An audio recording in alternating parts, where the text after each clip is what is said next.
leave it to Beaver. When I get back, you better not be here. What a kidder. Oh, Mrs. Cleaver, would it be any trouble to heat up the syrup again? How could she do this to me? Because you're a creep.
Imagine where Eddie could be.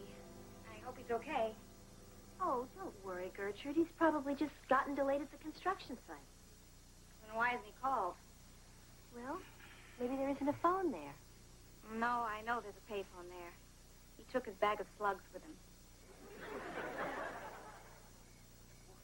You really feared that guy. He never had a chance. Yeah, by the last game, the chump didn't even know which end of the pool cue to chalk.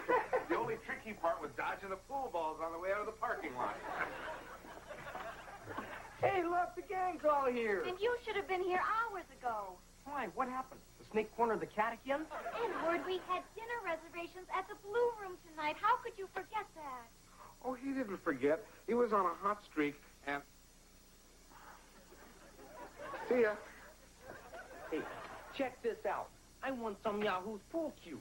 Genuine ivory. Been in the family for years. Eddie, you are always forgetting, and I'm getting sick and tired of it. Angel, sweetie, I know I get off track now and then, but don't I always make it up to you? Like when I forgot your birthday.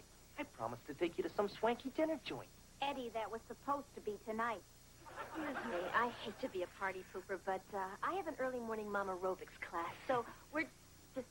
Hey, cool your heels. This'll all blow over in just a minute. You know how her Irish temper is. Eddie, I'm not Irish. So what's your excuse? Edward, don't try to change the subject here. You let us sit here twiddling our thumbs while you are having fun playing pool. Hey, pool is not fun. It's hard work. You are the most inconsiderate man I've ever met. Inconsiderate? This pool cue was going to be a gift for you. And you're also cheap. Hey, now that hurts. Give me one example of how I'm cheap. All right. You won't let me buy a new couch. Hey, what's the big deal about new? My parents had the same couch for 25 years. I know. That's it. We'll have to do this again sometime. Yeah. Hey, Wally, sit on this couch. Now tell me if you don't think that's comfy. Eddie, I have been making excuses for you for 15 years, and I'm not going to do it anymore. Now, we are going to go to the Blue Room without you. Wally, Mary Ellen, let's go. Sure, that's all right. You're upset. I don't have to go.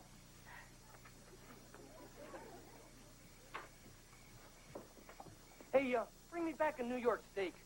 Well done. I mean, scorch it. And don't order mine until your food comes, so it'll be warm when you get home.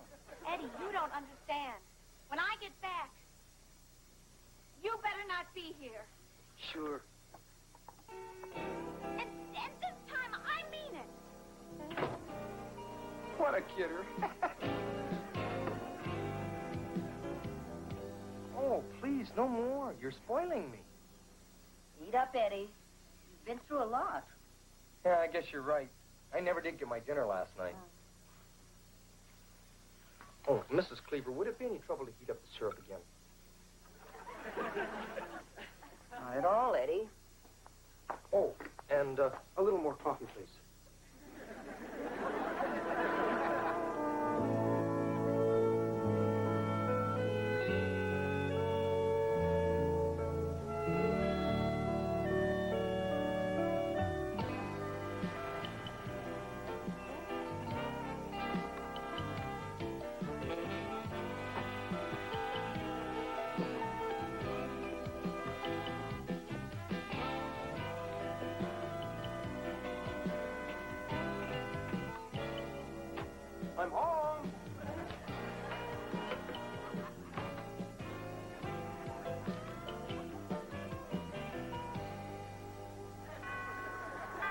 it.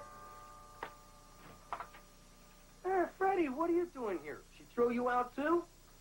Yeah, mi casa es tu casa. Actually, sir, you might say I've come in the role of goodwill ambassador. Yeah, she finally cracked, huh? Didn't have the nerve to come over here and throw herself at my feet, so she sent you. The truth be told, sir, Mom doesn't know I'm here. Huh? Well, I took it upon myself to seek a quick settlement, for fear that any more time spent alone would only strengthen her resolve. Son, I refuse to grovel. Even if I were lonely, miserable, and desperate, and I'm not, I would never grovel. I see your point, sir. It's foolish, but I admire your integrity. I take that as a compliment. Listen, Frederick, I'm sorry that you've become a pawn in this game, but I want to assure you that I won't allow it to affect the well-above-average relationship that you and I share. Thanks for the reassurance, sir.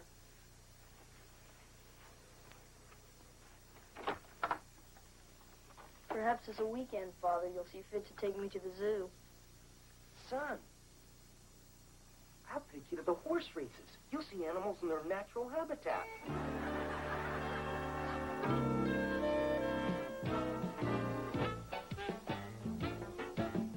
Okay, honey, turn it out.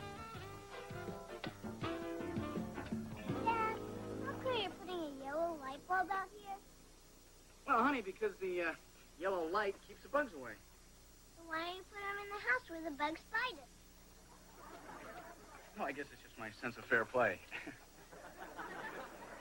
Hi, Wally. Hi, Eddie. Hi, Mr. Haskell. Hey, Kelly, how'd you like to run down to the corner for a double-dip chocolate cone? Yeah, sure. Great. Hey, here's a couple of bucks. Get something for yourself while you're down there. So, Eddie, how's the exile going? Just fine. Hey, look, I hope you understand about not being able to stay at my place. But, a vote's a vote. Hey, I know Mary Ellen's probably siding with the enemy, but how'd you break the 1-1 tie? It was 2-0. Come on, don't take it so hard. Hey, I tell you what, I'll treat you to a movie tonight. Thanks, Wally. But you don't have to babysit me. I'm a free man.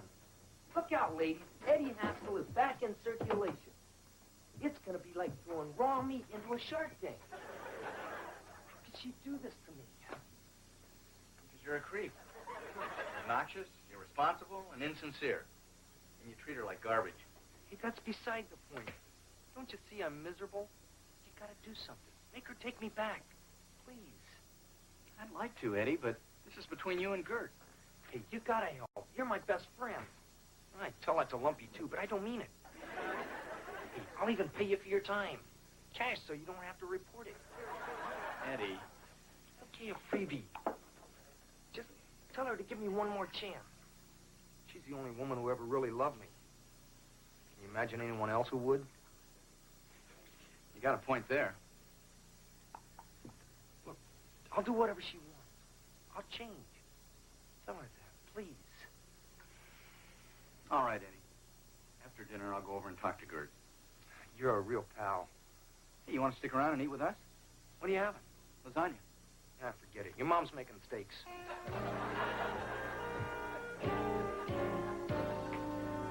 Isn't going to be easy. Okay, Gert, that's only 9 good reasons. I asked for 10. All right. You know how he's always telling every woman what a lovely dress she's wearing. Come on, that's harmless. He just does that to make people feel good. Well, he's never said it to me. Just once. I'd like to hear it. Well, surely Eddie must have his good points, too. Yeah? He can fix the plumbing around the house. Well, I know there's some other things. I wrote them down once. Gert, he loves you. He loves himself more. Eddie'll promise to take me out, and then Lumpy'll stop by with tickets to the wrestling matches, and then Eddie's gone. Gee, you never invite me. Every time we save enough money for a new couch, he'll buy himself a leather jacket or go on a fishing trip with a guy. What guy? Never invited me to that either. Well, you see, Wally, he even does it to you, one of his best friends. No, I am his best friend. And that's why I came by tonight.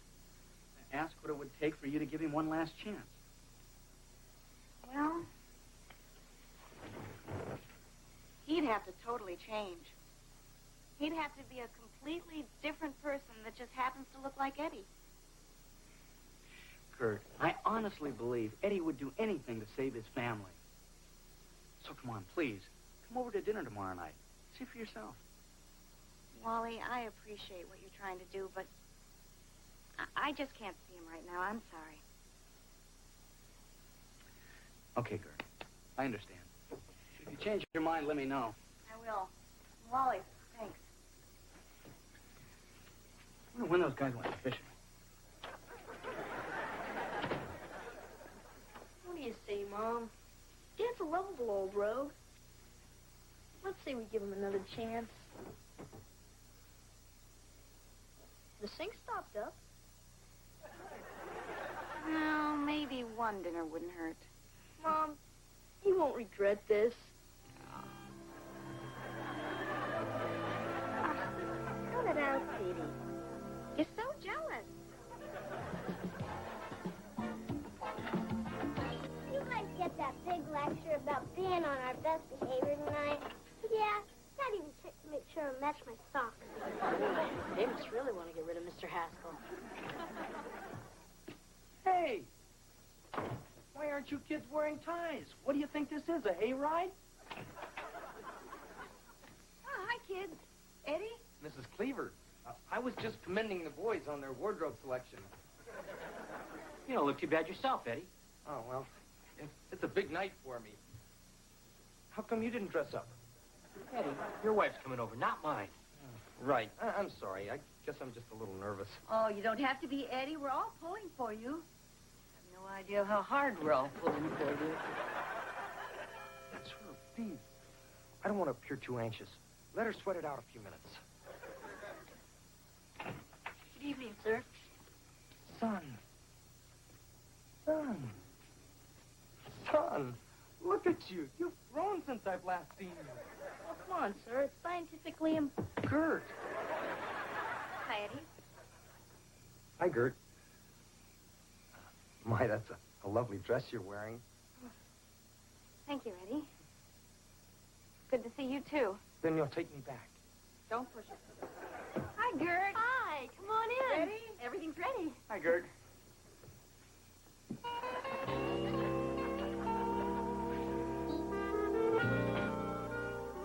Looks like I matched my socks for nothing. Freddie, I think your dad did pretty good during dinner. Yeah, my mom even let him hold her hand under the table. The girl really has to like the boy before she'll let him hold her hand. Now, how would you know that, Kelly? We've got cable TV. I knew what was going on down there. They always kick the kids out at the critical part of the evening. Well, there is a way, but it's kind of sneaky. And I promise not to do it anymore. I wouldn't want you to break your word.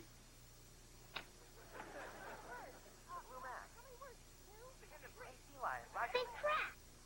No, they're just playing charades. The Blue Max. How many words? 2? Hey, wait a minute. AC Lion. Superman. It's a flying thing. It's, No! McHale Navy joins the Air Force. No! No, airplane! 45 seconds. That was a wonderful guess, Pookie. Oh, you're up next. Come on, your turn. Isn't she wonderful? All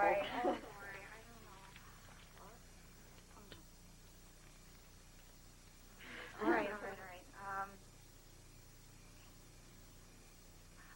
A movie. yes, a movie. And a book. Movie and a book. Three words. Second word. And, Second word. Second word is... Something off. Yeah. Something really disgusting. A grotesque, hideous monster. Your mother.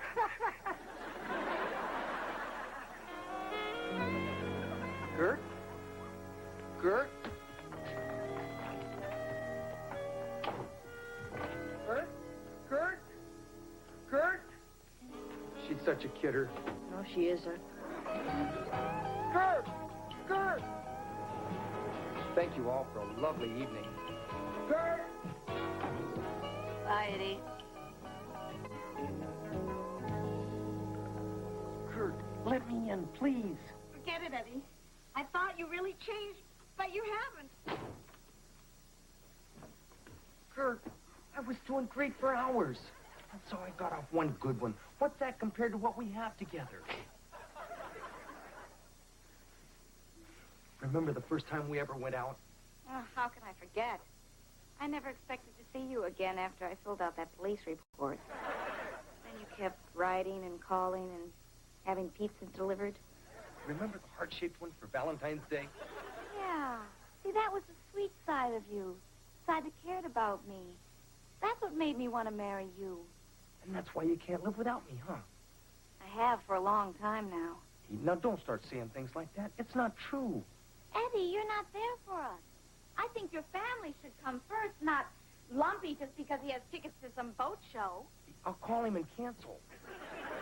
He was coming by here tonight? Oh, Eddie! Hey, I didn't know how this was going to turn out. Look, Kurt, I know you're right. I've been impossible. Look, give me a month. If one little thing goes wrong, I'll throw myself out. Please. I don't know. Gertie. Gert. Sweetums. Honey. Give me 2 weeks.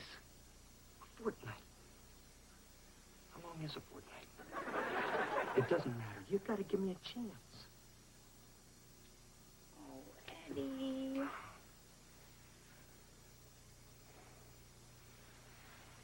What's that? It's our new couch. Oh, how about that? Our new couch. Sure brightens up the room. Go ahead, try it. No, not tonight. I just want to stand here and look at it for a while. You know me. I never even held Freddie for 6, 7 months after he was born. Oh, come on, you're being silly.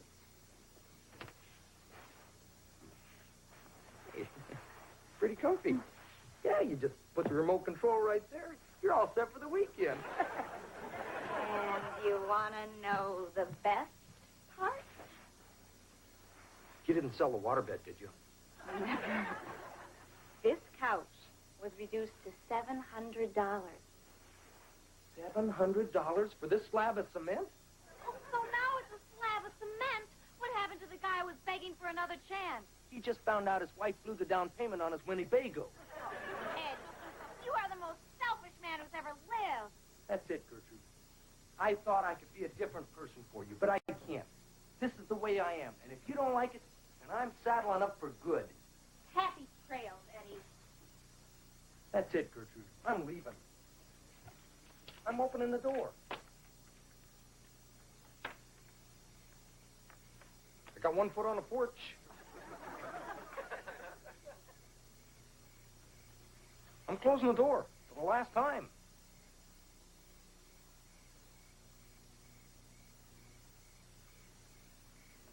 So long, Gertrude.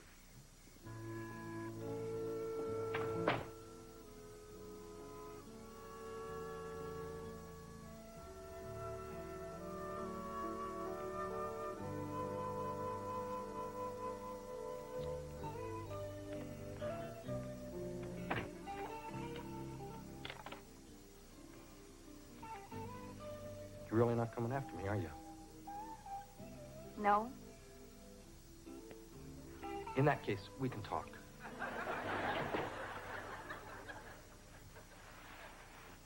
While I was outside, I had time to do a lot of thinking about what you said. You know, there might be something to it. Might be? I'm not promising you a personality transplant, but I guess I could spend a lot more time with you and Freddie and what's-his-name in military school. You'd all like that. And once in a while, you could buy something special for yourself, within reason. How about the couch? Can it be returned? All sales final. It's yours. Oh, Eddie! Hey, Eddie, how about it? Are we going to the boat show or not? Eddie! Hey, what are you doing?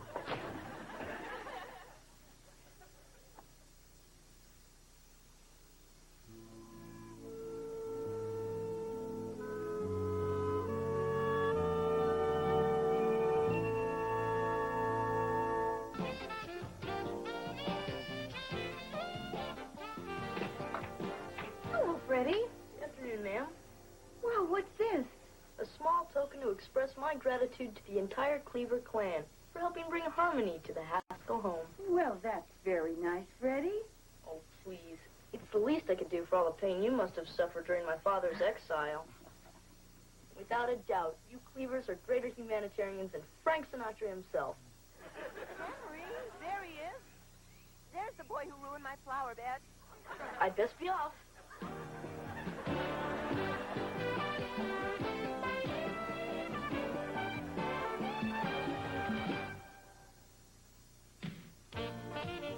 Take care of yourself and your family with a show that puts parenting in perspective. Join Debbie Van Kiekeveld tonight at 9:30 for Positive Parenting, only on YTV.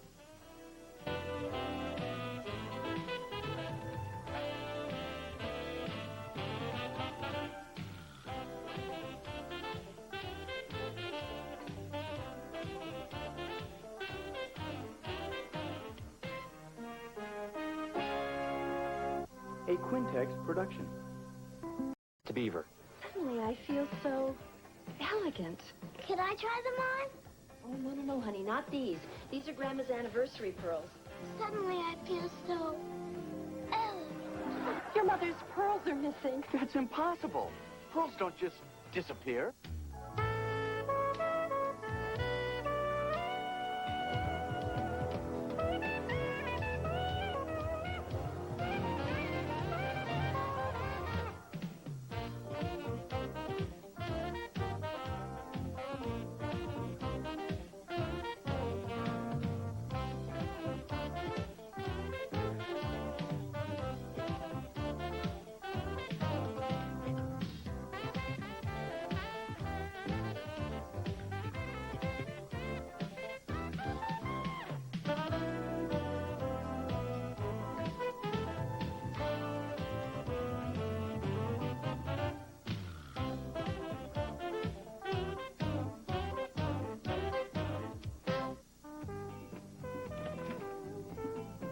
Hi, honey. I'm home. Hi. Just put the flowers in the vase on the dining room table. How'd you know I bought flowers? Because you snapped at me this morning before you left. Hey, look, I may have some patterns, but I'm not that predictable. In that case, you probably didn't buy 6 irises, 2 daffodils, and just to show how much you love me, 1 bird of paradise. Not even close. Oh, well, I love them anyway. Hi. So, tough day for the mommy-to-be? Oh, no. Once I got Kelly off to school, I finished with the laundry and the shopping, and then I shampooed the rug and put dinner in the oven. And then I sat down for 5 minutes to work on that article I'm writing on how to fill your spare time. Oh, I want to read that when you get finished with it. Well, sure, if you don't mind waiting a year or two. Careful, honey. Kelly! Kelly, get down here! Wally, she's not home. She's at gymnastics. Why does she have to park her bike in the house? Maybe she wants to avoid another one of your responsibility lectures. Oh, honey, it's her first new bike. Yeah, well, I know this bike means a lot to her, but don't you think chaining it to the living room is a little bit extreme? Oh, you're one to talk. Remember when you bought your Corvette, you practically wanted to sleep with it. In it, not with it. Why, there he is. You know what? Oh, you look great today. Okay, Luffy, you go ahead and tell him. No, you tell him. No, you go ahead. No, you. tell him. Come on, Luffy, go ahead. No, you. He's your brother. No, go ahead. You tell him. Wait a minute. What did you guys do? Hit my car? Better. What would you say if I told you that you had been named Mayfield Chamber of Commerce Man of the Year? Me? Man of the Year? With your name engraved on a plaque at the City Hall snack bar. Not to mention a year's free dry cleaning at Barney's. Did you hear that, honey? They've chosen me Man of the Year. That's wonderful. So proud of you. But I could have sworn we'd just gotten an invitation to go to that awards banquet honoring Phil Davenport as Man of the Year. Well, actually, Mary Ellen, Phil can't accept the award due to a technicality. Yeah, technically he's dead. Well, look, Wally, if it makes any difference, we're on the selection committee. And you ran Phil a very close second, even when he was alive. Come on, guys. I couldn't accept that award. Everybody's coming to honor him. It's time you took your rightful place in the community. And it's good for business. And you're desperate for a replacement. Exactly. You know, we've only got a couple days. I tell you what, I'll think about it. Great. But I have to know now if you want the chicken or the fish. I'll have whatever Phil ordered. He would have wanted it that way.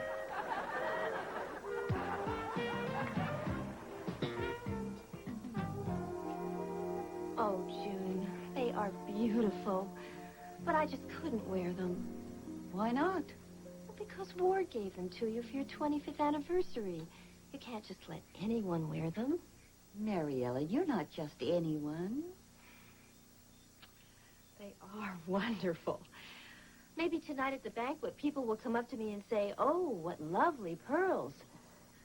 Instead of, "Oh, I know a good diet." Mom, can we go bike riding with Oliver when he gets here? Have you cleaned up your room yet? No. But if I'm out bike riding, it won't get any messier. Okay, you can clean it up later. But remember, be back in time to dress for the banquet. Thanks, Mom. Mrs. Cleaver, those pearls make you look almost like a movie star. Oh, I told you, Mary Ellen. Pearls bring out the best in a woman. It's amazing. Suddenly I feel so elegant. Could I try them on? Oh, no, honey, not these. These are Grandma's anniversary pearls. If anything happened to these, I'd never forgive myself. Here, let me help you. There you go. Mrs. Cleaver, you aren't going to wear those shoes, are you?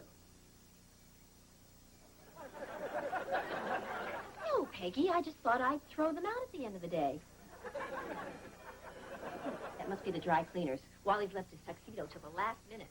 Too bad the free dry cleaning doesn't start till tomorrow. They're gone. Let's try them on. I better not. You heard what my mom said. You know, she said you couldn't wear them. But she didn't say anything about holding them up to your neck. No, I guess she didn't.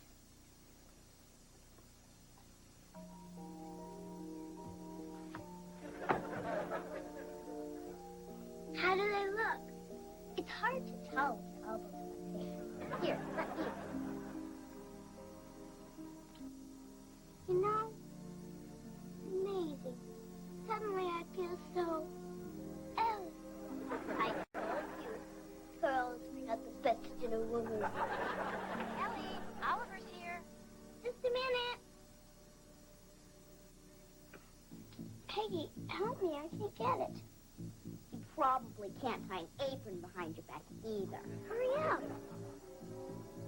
Hold on quick, Kelly. Kelly, Oliver's waiting. We'll be down in a minute. Quick, try and pull it over my head. I can't. Your head is too fast.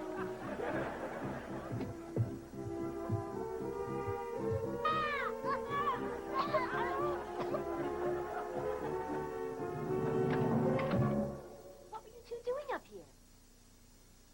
We were trying on each other's clothes. Oh, isn't that cute? You're wearing Peggy's top, and I'm wearing your grandma's pearls. And I'm wearing Kip's underpants. But don't tell him.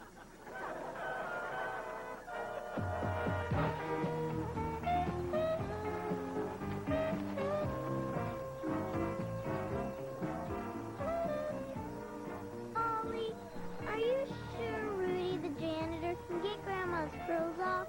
Sure. He can open anything. He's the one that got me out when I was stuck in the rabbit's cage. What were you doing there in the first place? Freddie Haskell bet me I couldn't fit in with the door closed. I sure showed him. Sure did. Ollie, I gotta stop a second. Peggy's sweatshirt's too hot.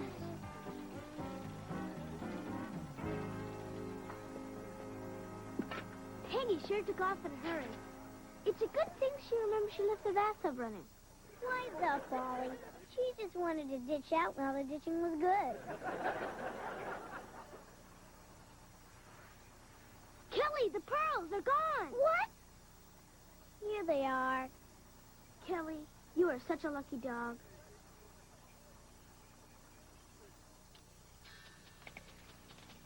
Stop those pearls! Come on, let's get him!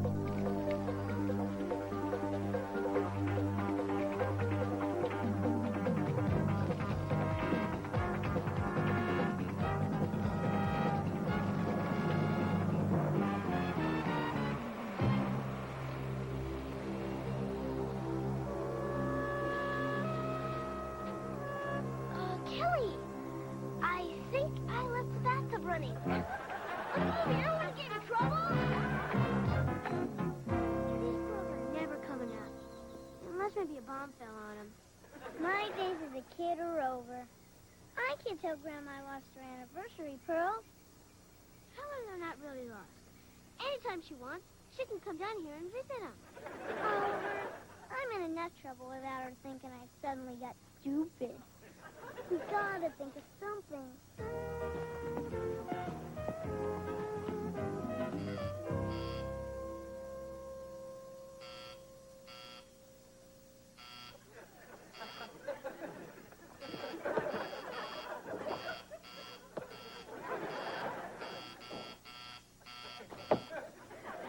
Oh, come on. When I grow up, I'm gonna get one of those for my room. Look at all these crummy green and red stones. Wow! A gold Mickey Mouse watch. Now that's beautiful. Children, hands off the glass. Oh, sorry. Are you perhaps shopping for an engagement ring? Heck no. We don't even like each other all the time. Oh, pity. Now then why have you singled me out among all the other merchants in the street? We want to buy some pearls. For decorative reasons, or are you disgustingly rich kids who just want to play marbles with them? No, we want to buy them for our grandma. This is the store where June Cleaver buys her pearls, isn't it? You are June Cleaver's grandchildren?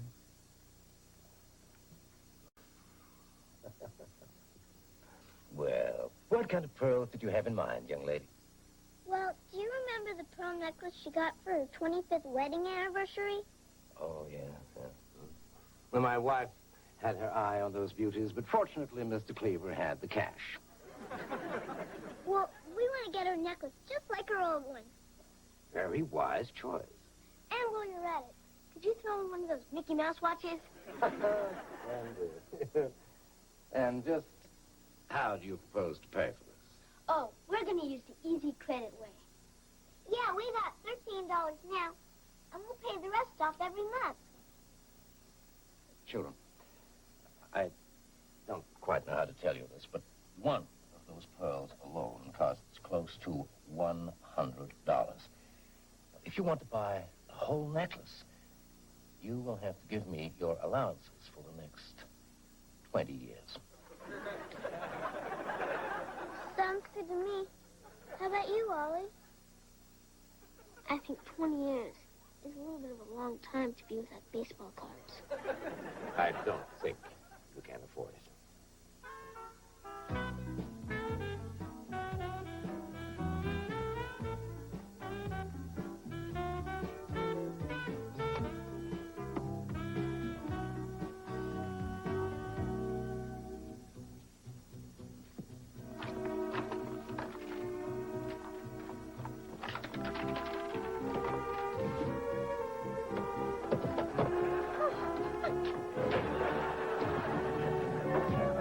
Although the United States wasn't the first country to put a man in space, we are still the greatest nation in the world. Which is why, although I was not your first choice, I am proud to be standing... Kip, that's really annoying. You're supposed to be helping me with my speech. I'm sorry. But you better get used to it. Everybody will be eating during your speech tonight. What do you think? How's it so far? Oh, it's pretty good. I just wouldn't start off with that joke about the mayor's wife. Never should have listened to Eddie. Well, if you need me anymore, I'll be getting dressed. So far, I've only found 2 pieces of my 3-piece suit. Thank you very much. Thank you. I am proud to be standing before you tonight. And I wish I had a good joke to open with.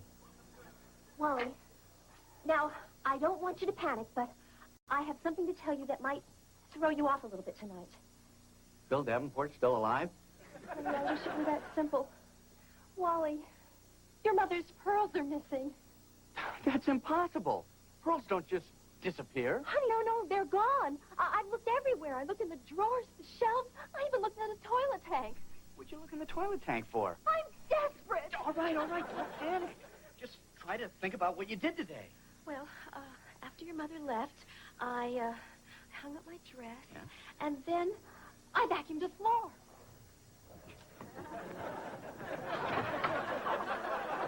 Honey, how do you think your mother will react? Did you ever lose anything that was important to her? Yeah, but Beaver found his way home eventually.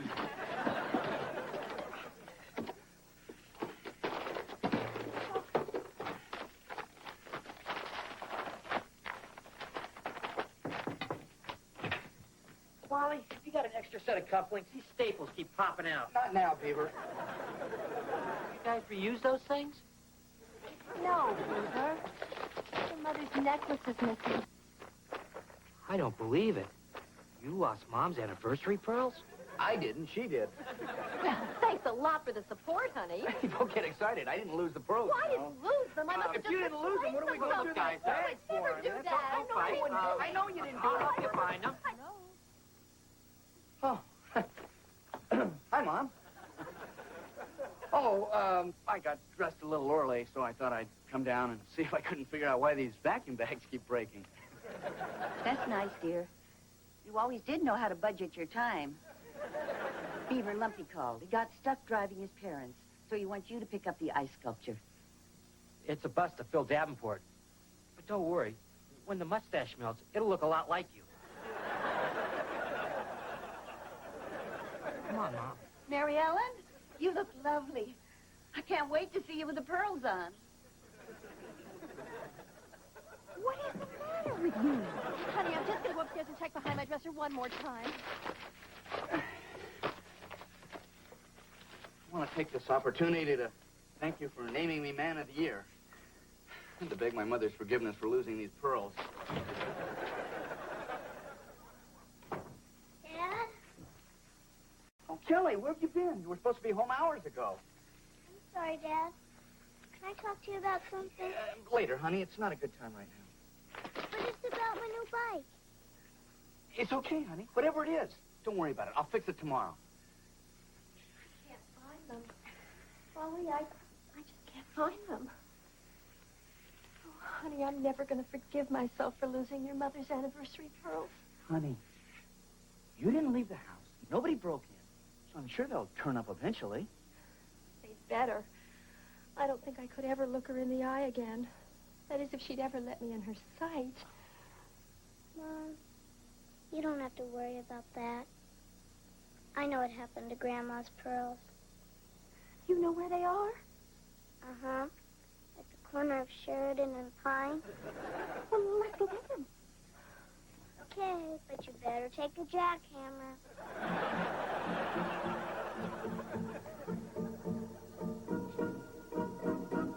When we got to the bottom of the hill, a steamroller came along and scrunched him into the pavement real good.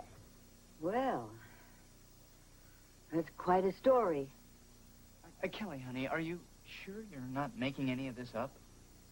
Dad, if I were going to make something up, I wouldn't make myself look so stupid. Yeah, she's got a point. Well, young lady, what are we going to do with you? I wouldn't blame you if you grounded me for life. I don't know what that would accomplish. Me neither. But I'm willing to try. Grandma, I never meant for anything bad to happen to your pearls. Well, of course you didn't. I just wanted to try them on so bad. They look so beautiful, and they made Mom so happy when you loaned them to her. When I couldn't get them off, I felt awful because Mom told me not to wear them. That must have been very hard for you. Yeah, but not as hard as when they got squashed. Grandma, I know you'll never forgive me or come to my graduation or nothing.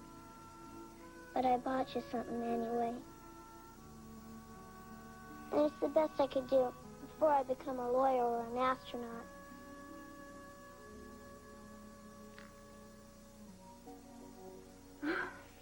What? The man in the jewelry store said it's the same kind as your necklace. It's beautiful. Kelly, where did you get the money to buy that pearl? I sold my bike to Melissa Hensler. Uh-oh. Well, but honey, that was your birthday present. The bike was expensive. I used that line on Melissa, but she still wouldn't cough up any more money. Grandma, I'll work the rest of my life and get you another pearl every year until you have your whole necklace back. Oh, Kelly, I appreciate that. But you don't have to give me anything more than you have already. I don't? She doesn't? No. I just wish you'd told me sooner. You see, the pearls you lost were imitation. Wait a minute. Dad gave you fakes? Well, no. The real ones are in a safety deposit box. You see, I had them copied. I wanted to enjoy them without having to worry about losing them or having them stolen. But this is a real one, and I'll treasure it always. Oh, Grandma, I felt so bad. Oh, darling. I know.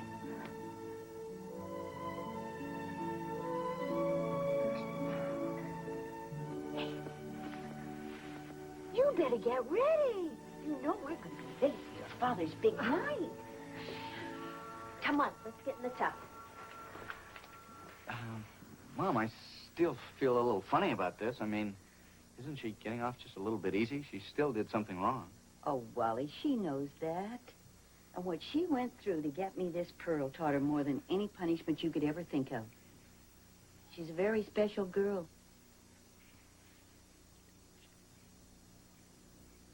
Thank you very much, ladies and gentlemen. I'd like to tell you a very funny story about my wife, my daughter, and my mother. How about that, Mom? What a lucky break, those pearls being imitation. No, Beaver. They weren't.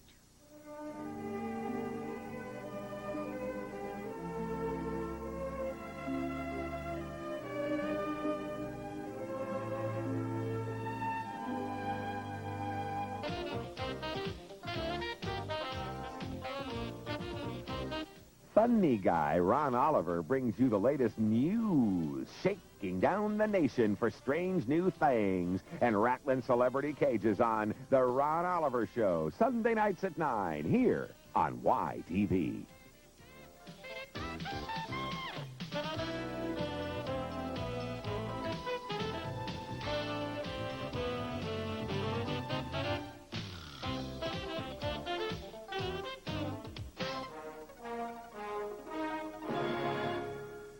Hey, Quinn, Beaver, there are going to be a lot of changes when you go to Mayfield High. The teachers are all out to flunk you, because if they don't meet their quota, they don't get paid. I'm gonna miss you, buddy. Yeah, I'll miss you too. Excuse me, young lady.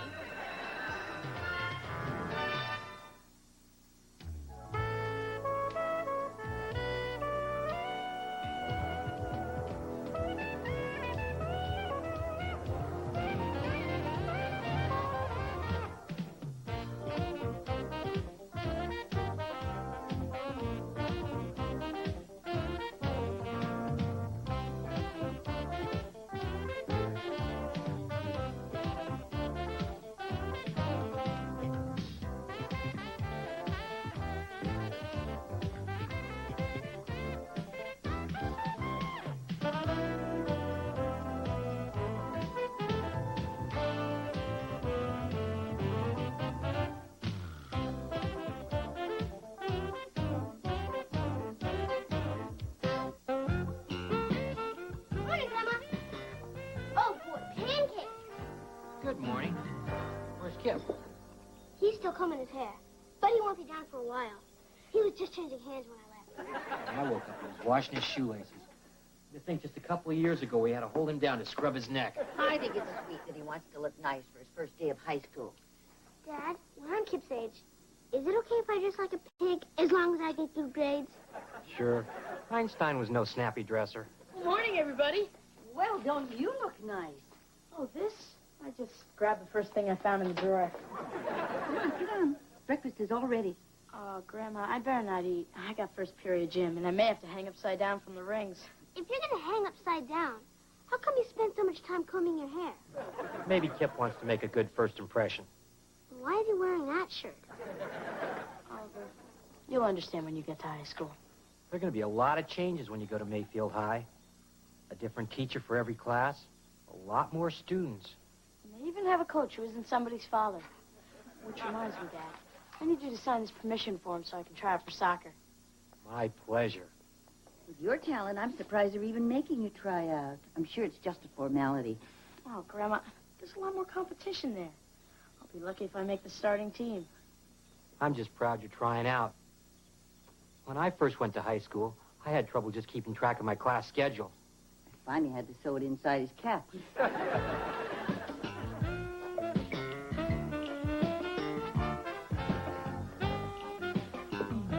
Mama, what's taking Dad so long up there? It's already 7:42. I can't be late. Now, honey, you have half an hour. It's only your first day of school, not the raid on Entebbe. You don't understand. If I'm there late, I'll have to sit next to Tammy Burns, the drooler. Oh, yes, I remember your birthday party. Honey, remember when I told you that I couldn't shave any faster? I was right. Mary Ellen, can I borrow your car keys? Am I blocking you? No, we're trading cars. Puppy's car was stolen again. I gotta pick up JJ. Well, honey, I can't drive your Corvette. Well, sure you can. I added your name to the insurance this year. Why? Do I look like I'm in any condition to drive a sports car? But the Corvette doesn't have a back seat. Where's JJ gonna sit? Tired of the hood. Just get me a school. Oh, Kelly, please. Can't you just switch cars with Beaver? The way he drives? Okay, Wally. No problem. Take my car. I'll hitchhike. Shouldn't take too long for an expectant woman to get a ride.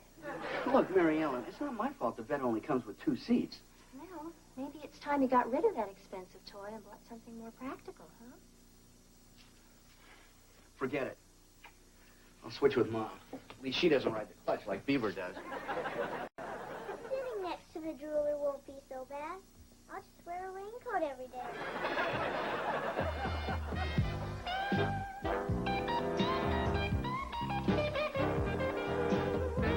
Sir, we've yet to make any arrangements regarding lunch money. Don't worry, son. A client's taking me out. I'm relieved, sir. Freddie, when was the last time we had an earthquake around here? I believe the last seismic tremor of any consequence struck in 1896. Yeah, then we don't need this beam. Must be Kip. Hey, Freddie, you ready to go? I got my class list, my gym clothes, and my comb. Well, I guess that's everything. Not quite. If memory serves me well, I wouldn't go into that building without some life insurance. What do you mean by that, Mr. Haskell? Kip, perhaps we should get there early so we can start memorizing the school song. Not a chance, Lance. You'll see. High school is a pits. Come on. It can't be that bad. It was the worst time of my life. And that's saying something. You see, the teachers are all out to flunk you. Because if they don't meet their quota, they don't get paid. And if the homework don't break you, just wait till the big kids start picking on you. And judging by the looks of you two, that shouldn't take too long. Sir, your sense of humor is refreshing as usual. And I'll remember this moment when the day begins to lag. You won't be laughing when you find out the girls won't even look at you. Take it from me, you'll be lucky if they spit on you. Oh, well. Just remember, it only lasts 4 years. Now go make me proud.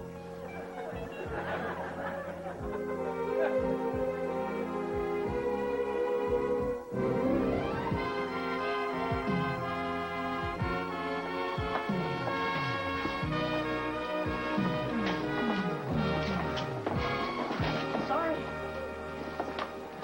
Suddenly, I wish I was Dennis Kowalski.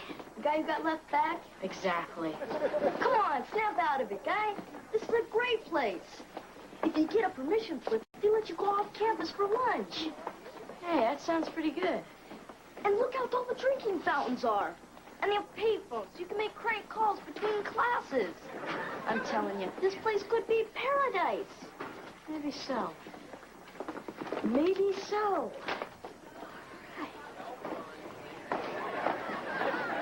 Hey, you know what, Freddie? I think we're starting to fit in. Sure. I'm telling you, there's nothing to it. We're gonna be okay here, as long as we stick together. Sure, Sam. We're a team. Yeah.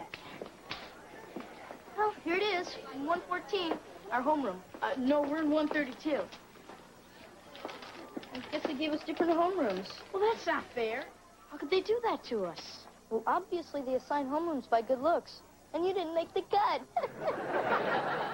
No, don't worry. I'm sure we have some classes together. Just one. History. What a shame. I already planned to ditch that one most of the year. I'm gonna miss you, buddy. Yeah, I'll miss you too. Excuse me, young lady. Allow me to examine your desk so you won't be frightened by any offensive graffiti.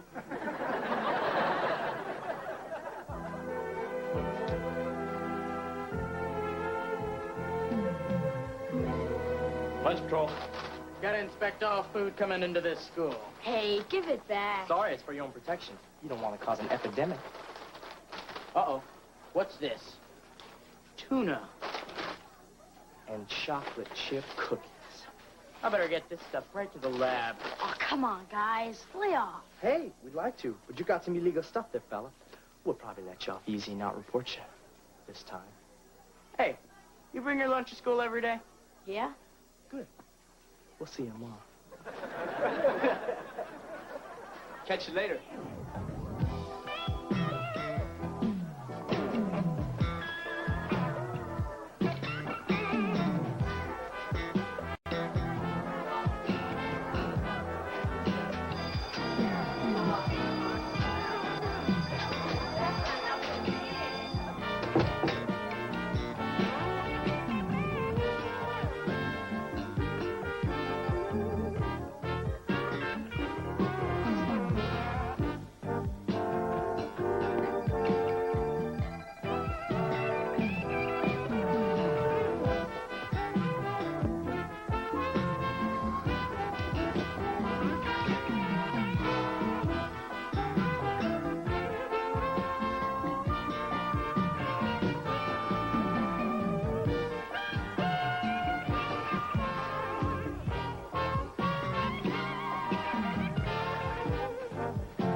Sorry. Oh, Tracy, it's you. Hi, Kip. Am I glad to see a friendly face? I almost didn't recognize you. You've grown so much since June. Oh, yeah. I can see everything in back of the freezer now. Well, I got your letters from camp. Did you finally end up swimming across the lake? Well, I would have. But on my last day, I had to stop and rescue these guys in an overturned canoe. Oh, wow. Let's see, I got fourth period lunch. How about you? Yeah, me too. Maybe you and I could, tomorrow. Ah! Ronnie! Tracy, you look great. I haven't seen you since your brother's pool party. Yeah, that was some great party. My dad almost had to resign from the force. Come on. Let me give you a guided tour around our campus. Who's that guy? Oh, nobody.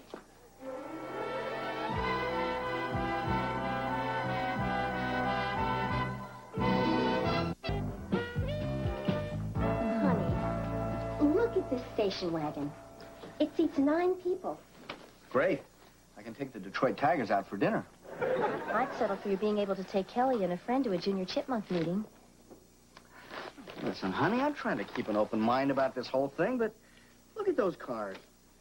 So boring, square. Look, there's even one that's called the Box. Something with style, flair, excitement. I know. You prefer a car that seats 2, can't start half the time, can't drive in the rain, and gets 7 miles to the gallon. 12 on the highway. I know you love that car. I love it too. But our lives have changed. It just doesn't fit our needs anymore. Well, I suppose I could pick up a moderately priced sedan with 4 doors, air conditioning, and a clock that works. Really? Sure. I'll just keep the vet for weekends and occasional rallies. It's just simple mathematics. We can't afford 3 cars, 2 kids in one house. How attached are you to Kelly? Honey, that was a joke. Remember those? Of course I'm being silly. Of course my family means more to me than a hunk of metal on wheels. But maybe we should wait till next year's models come out.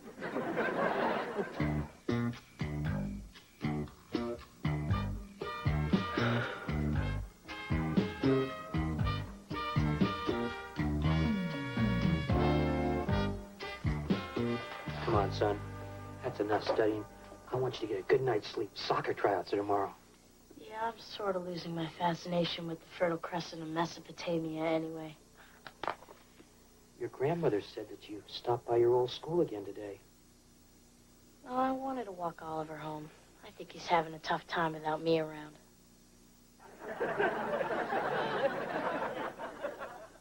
Well, that's nice of you, son, but he's a pretty tough little fella. I think maybe you ought to concentrate on your new school. Are you making any friends? Well, sure. In fact, I met these 2 guys who could hardly wait to have lunch with me tomorrow. Great, son. But now you better hit the sack. I want you to show them what you're made of tomorrow at tryouts. Okay, Dad.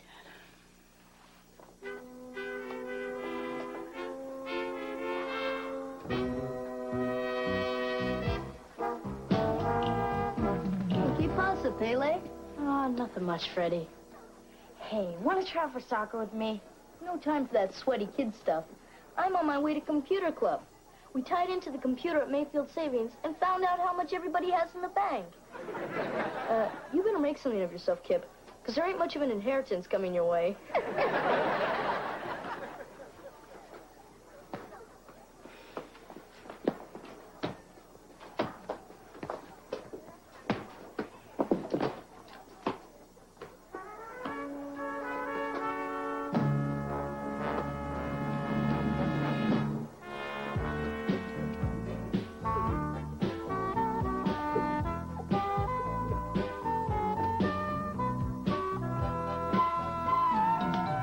Hi, Dad. I waxed your windshield, and I did little circles, just like you said. Kelly, honey, how did you reach the windshield? Oh, it was easy. I stood on the hood. Well, you do good work, honey, but, I'll tell you what we really need. You want me to wax the seat? No, I was thinking more like maybe some ice-cold lemonade. Oh, I get it. I didn't do a good job. Oh, honey, you did a perfect job. It's just that, I feel a little nervous about letting a perfect stranger test drive my car. Oh, I understand, Dad. I felt the same way the night JJ slept over and she borrowed my toothbrush.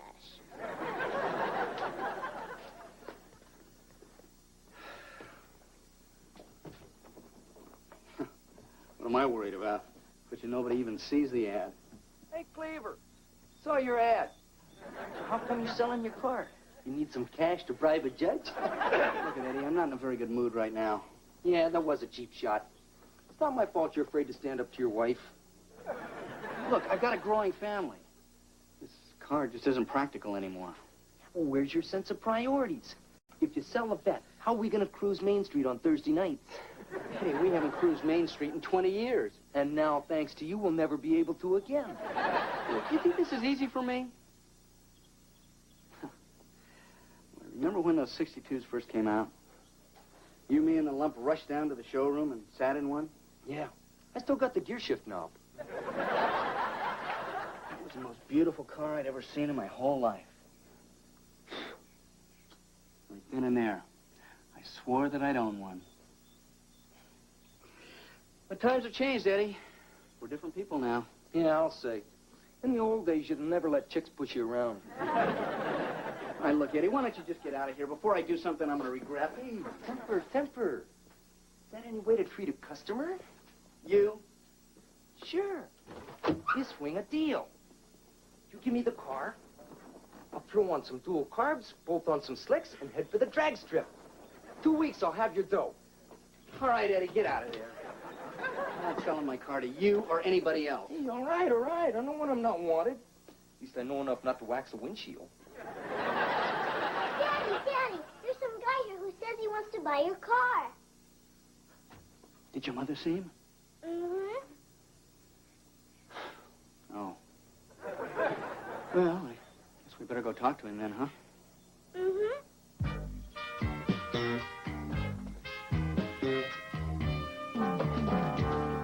There's a kid out there and he's serious. He wants to buy my car. What'll I do?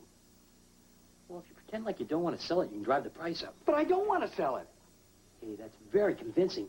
Keep that up and you'll make a killing. Beaver, I don't want to make a killing. I just want to keep my car. Yeah, and I want Oliver to chew his food before he swallows it. That's life. Beaver, you don't understand. When I was in high school, I had 2 dreams. One was to own a Corvette, and the other was to marry a beautiful blonde. Now the beautiful blonde wants me to sell the Corvette. Well, you can forget about dreams. When the new baby comes, you won't even have time to sleep. Look at that guy out there, sitting in my car. Huh. I bet he couldn't be older than 25 years old. Well, you know, there's only one way a kid like that gets that kind of money, and I am not going to be party to it. Wally, you and I are brothers, and we can say things in an honest and sensitive way that other people couldn't even express to one another. You're acting like a real baby. I am not. Or two. I am not. Okay, so I have a boyish quality. Isn't that what people like about Johnny Carson? As I remember, Mr. Carson has been married several times. Dad, Grandma, what do you see, Kip? Kip! What happened? Kip, are you all right? What's the matter? It's nothing. I guess I was in such a hurry to get to soccer trounced. I tripped coming down the stairs. Pretty stupid, huh? No! Really stupid. Well, go get an ice bag, will you? Okay. But promise to call me if he starts passing out. I'll be the first to know. Come on, let's get the weight off that ankle. Let's sit down over here and get your leg up. Be careful with his foot now. I'm going to call Dr. Harris. No, I'll be okay in a couple of weeks. It just means I can't go out for soccer, that's all. We don't take any chances with things like this. Oh, Grandma, don't bother Dr. Harris. He's probably right in the middle of transplanting some livers or something. Kip, I know you don't like to go to the doctor, but if you don't get this checked, it might get worse. You might end up missing the whole season. But it's beginning to feel better already, really. Come on, Kip, you want it to heal properly, don't you? This is June Cleaver calling. Could I speak to Dr. Harris, please? Okay, fine. I made the whole thing up. See? My leg's fine. Dr. Harris? I was just calling to tell you how beautifully my wrist healed.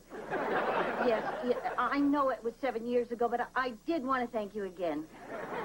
Bye. I suppose you have an explanation for this. Sorta. Well, son? Oh, you want to hear it too? Kip. Well, you see, I got to the gym, and I was ready to go in. You wouldn't understand. Try us. I don't even understand. I guess I'm just not good enough for the team. How would you know if you didn't even try out? It's the same with everything in high school. The older kids get to do everything. We're just there to make them feel like big shots. Boy, I wish I was back at Grand Avenue. Grand Avenue? First day you went there, I practically had to drag you into the classroom. All you wanted was to go back to your old school. But after the first couple of weeks, you were having the time of your life. Kip, it's only natural to want to hang on to the things that make you feel secure. But, like your father just reminded me, there comes a time in your life when you have to grow up. Gotta let go of the past and move on to new challenges, whether it's trying to fit into a bigger school or a bigger car. What if I don't make it? Then you're no worse off than you are now. But if you do make it, you'll really have accomplished something. Come on, what do you say, son? Well, if I hurry, I bet you I could be there before tryouts are over. Hey, that's great. I'll take you. I've got some great excuses for being late. Hey, wait a second. You don't want to forget these. Thanks, Uncle Wally. Hi, Marianne. Wally, I've stalled that kid with lemonade, pretzels, and cookies. Now, are you going to show him the car, or am I going to set another place at the dinner table? I'm ready, Mary Ellen. It's time for me to get rid of that gas guzzler and get something else. do you think's a fair asking price? 50, 60,000? Another joke, right?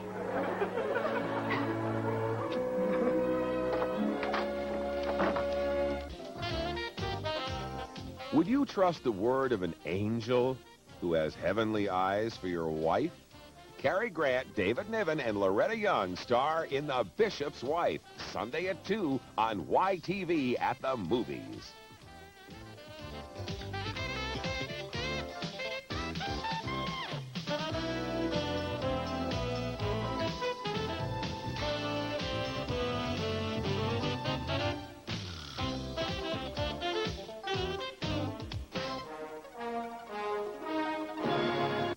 Leave it to Beaver. Those are dumb things kids have at their birthday parties. These are scientific instruments. I don't care how many you had. They couldn't even get anybody off the ground. Ray, do something! Okay, jump! Ray, Freddie Haskell, you rat!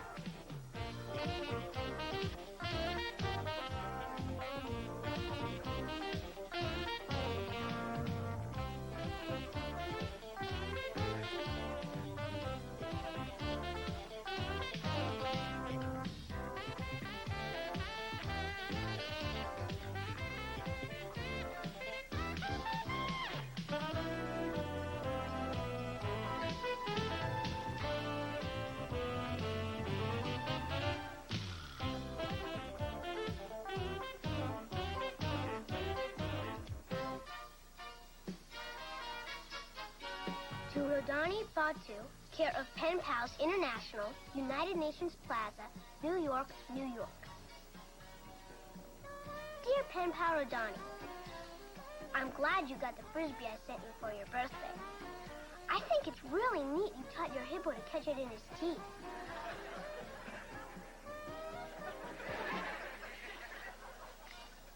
Yes, I'll send you another one. Rodani, do they have anything in your country called being grounded? It's where you do something so stupid, your parents won't let you out of the hut because they're afraid you'll embarrass them. Well, if they don't have it, don't tell them about it. And if they do, don't do anything like I did. It all started when my brother Kip and his rat of a friend, Freddie Haskell, were doing a project for the science fair. Well, in a matter of moments, our hard work will come to fruition. I've written down our phone numbers and our addresses. Is there anything else that people who find these weather balloons should know? Yeah, tell them it's customary to send a donation to help finance future research. Here. Hey, wait a second. Let's paint a gruesome face on it. With any luck, it'll pass by a retirement home. Come on, let her rip. Right. A bee! A bee! Get away from me! Bee! Bee! Get away! Get away! You probably thought I was scared of that bee. Not at all. I just thought you'd taken some sudden interest in folk dancing. Well, here goes.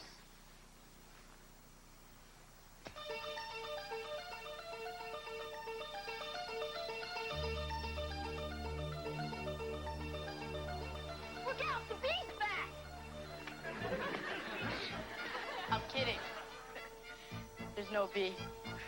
I found it, Mom. See? Told you all that stuff was in the attic. He was in the basement. Oh, well, I knew it was in some dark, dusty place. I still think you should hire a professional painter. Are you kidding, those pirates? You know how much they want to paint one room? More than it costs to build it. Well, just be careful. Remember what happened when you painted that birdhouse. Yeah, I never thought a blue jay could knock over a ladder. Oh, hi, Grandma. Oliver just showed up. I wanted to see if you were in a good mood. Why? You better see for yourself. Oh, don't touch him, honey. Remember those plants in your neighborhood that eat people? Well, we got something worse called poison ivy. You get to live, but it ain't worth it. It itches, it itches. Well, it wouldn't itch if you hadn't gone to Milligan's Ravine. I didn't go to the ravine. We went to a 3D movie. It was an adventure story. And the hero fell into a forest of poison ivy. The 3D was so realistic that it jumped out at us, and we all got poison ivy. I have a good imagination. Mm-hmm. See that? Told you. Oliver, what happened? Well, Tell your father the truth. even the stupid parts. Especially. Well, you see, Duffy and I sort of went down to Milligan's Ravine to look for arrowheads. Oliver, that's dangerous. No, it isn't. The Indians left a long time ago. Didn't you see the sign that said, warning, poison ivy? But I didn't touch the sign. Honest. Oliver, you know better than to play in poison ivy. But Duffy dared me. And you didn't give it a single thought. Well, of course not. That's what dares are for. Real smart. I wouldn't talk, and my first weather balloon only went 20 feet. Well, at least my face doesn't look like a pepperoni pizza. Kip, I'm sure you have better things to do than to call your brother names. Not really. Come on, darling. I think the best thing to do is get you in bed. But I can't go to bed now. I told Duffy I'd go back with him to the ravine and help him look for his brother. You're not going anyplace for the next few days. Poison ivy can be contagious. Other people can catch it just by touching you. You're not going to leave this house until the doctor says it's okay. And while you're up here, you can think about why you get talked into doing such stupid things. I know why I do such stupid things. It's because I don't want to look like I'm chicken. Oh, no, you'd rather look like a pepperoni pizza. Yeah. Ollie, sorry for calling you a pizza. Yeah, and I'm sorry I made fun of your weather balloons. Want a shake? Forget it. You get some rest, sweetheart. And keep your hands off your rashes. I said don't scratch. Boy, Rodani, talk about bad breaks. I was stuck in the house for 3 whole days. You don't know how lucky you are. You don't have to watch daytime TV. I thought I'd go crazy. The only good part is I learned how to play chess and juggle real good. The doctor said I wasn't supposed to go out for another day. But sometimes a guy just can't help himself. Like that time your medicine man told you to leave the leeches on for 3 days and you didn't. You just go pick up pizza. I'll be right back. Stay out of the house. Huh, Freddie?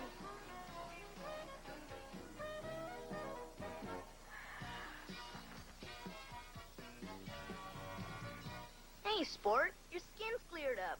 Too bad. I wanted to play connect the dots on your face. Still quarantined, huh? No! I just can't leave the house. You are an amusing rube. Well, if you're so smart, how come you've got nothing better to do than blowing up balloons? Balloons? Balloons are dumb things kids have at their birthday parties. These are scientific instruments. If you had enough of these, you could send a guy to the moon. The moon. I don't care how many you had. They couldn't even get anybody off the ground. Yeah? I'll bet you $1 they can. You're on. Great. Well, then I'll hook some of these babies to a chair, and then I'll collect my money.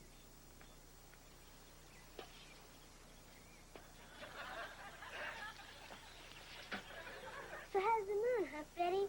I told you couldn't lift anybody. Hey, I weigh a good 20 handsome pounds more than you. Come on, hop on. No way.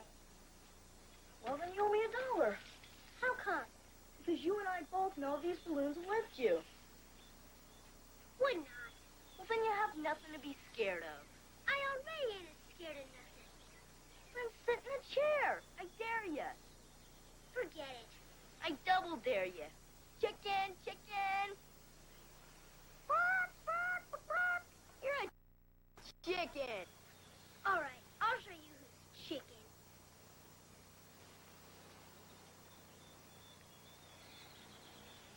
See? I told you it'd work.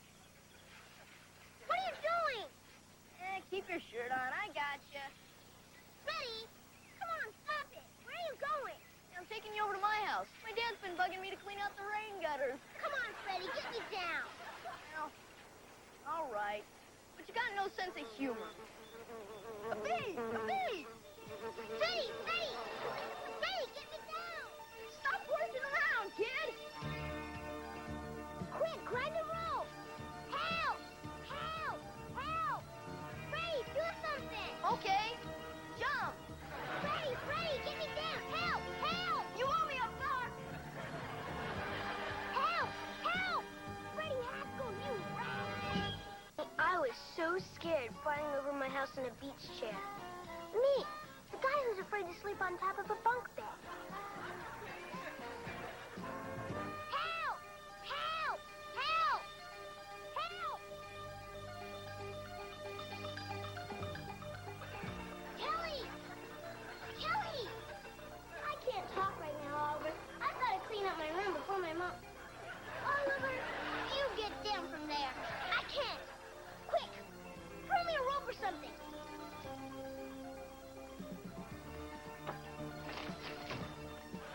Kelly, hurry! Hurry!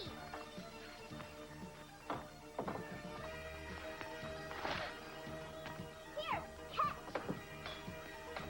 You're supposed to hold on to the other end! Well, you don't have to get so mad at me. Okay, quick, let's go get some help. Right, okay, just stay right there.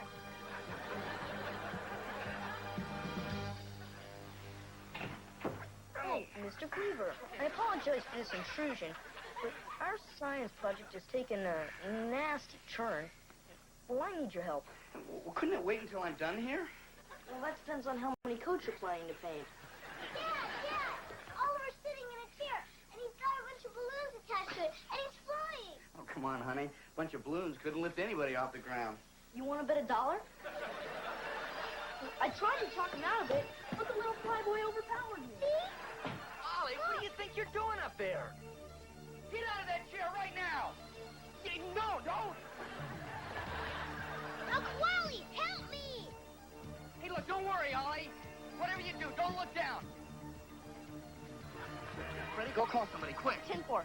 Oh, and don't worry, sir. Statistically speaking, flying is far safer than driving. Thanks, Freddie. Just call somebody, will you? Come on, honey. Let's follow him in the car.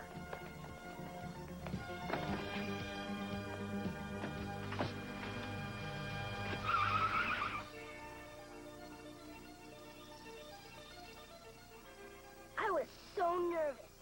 I swore if I ever got down, I'd never let nobody talk me into doing nothing. Never, ever again. If I lived.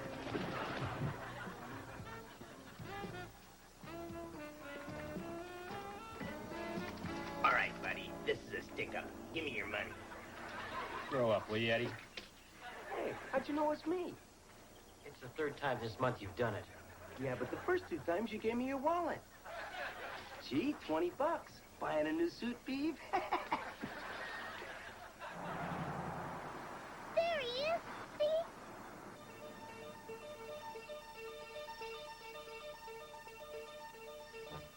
After a while, I started making up games to keep myself from being so scared. Lieutenant Cleaver to Captain Kirk. Klingon ship spotted on sensor screen. Locked photon torpedoes on target. Photon torpedoes locked. Raise shields. Red alert.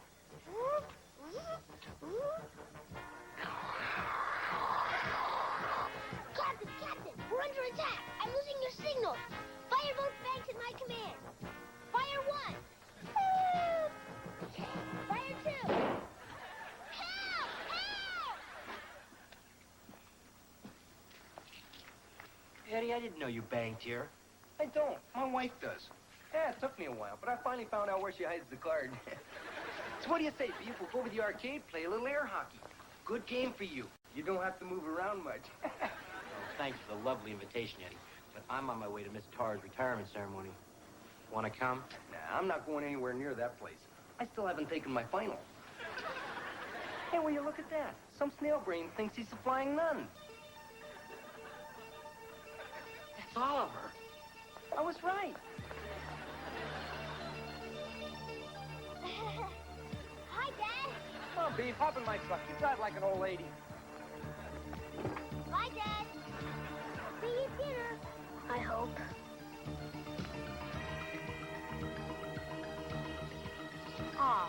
Eddie, you did it. You did. Go away. Shoot. Go. Ever since that day in 1942, when Miss Tarr started teaching her first typing class, she made accomplished typists out of 6,428 students who would otherwise have gone through life as hunters and peckers. Miss Tarr, we thank you with a capital T. Oh, Councilwoman Cleaver, this is a great honor. Why, in all my years of teaching, I never expected to see a boy flying in a lawn chair. That's my grandson.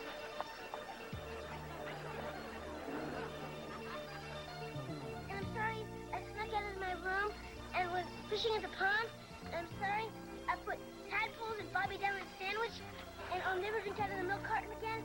And I promise anything else you want me to promise.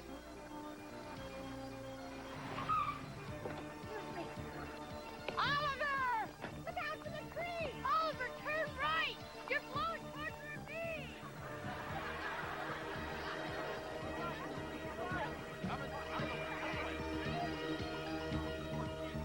Help's on the way.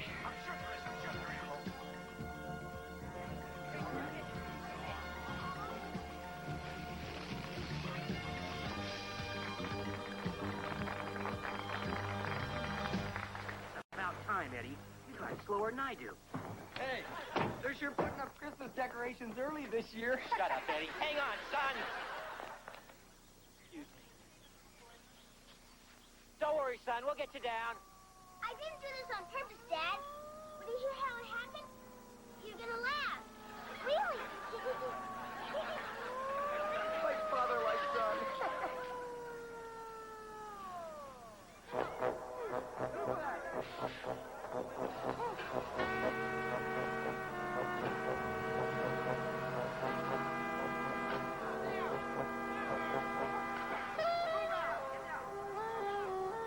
Hey, let's hear it for the fire truck.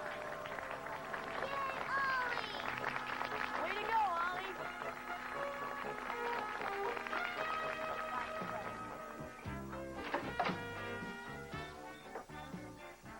Oliver, what are you doing under there? I figured if I went to sleep, when I woke up, I would have dreamt all this. Go ahead, Dad. Let her rip. I'm not going to yell at you.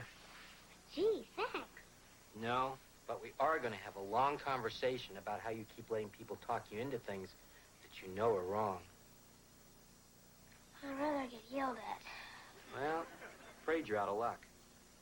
But, Dad, aren't you supposed to do stupid things when you're a kid so you don't do them when you're grown up? Sure. Stupid things like forgetting to clean your room or maybe eating too much candy before you go to bed or tying a girl's ponytail to the back of her chair. Yeah, that's a good one. I'll have to try that sometime. But not stupid things where you can get hurt. You know, you really gave us quite a scare.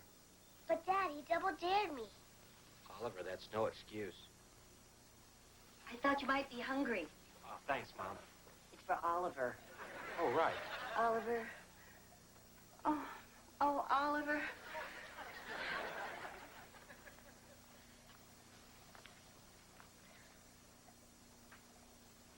Dad, I know I did wrong. But there's just a time that a guy's got to prove to another guy that he's not yellow. You remember what it's like, don't you, Dad? Yeah, I sure do. But I also remember something that my father used to tell me when I got in those kind of jams. He used to say, as you go through life, don't try to prove yourself, try to improve yourself. Wow. What's that mean? Well, it means if you work hard and always try to be the best person that you can be, that other people will know it, and they'll never ask you to prove it. I think I understand now. Well, that's good, Oliver, but I'm afraid I'm still going to have to ground you for 2 weeks. Yes, sir. And Oliver, when I say grounded, I mean 1 foot touching the earth at all times.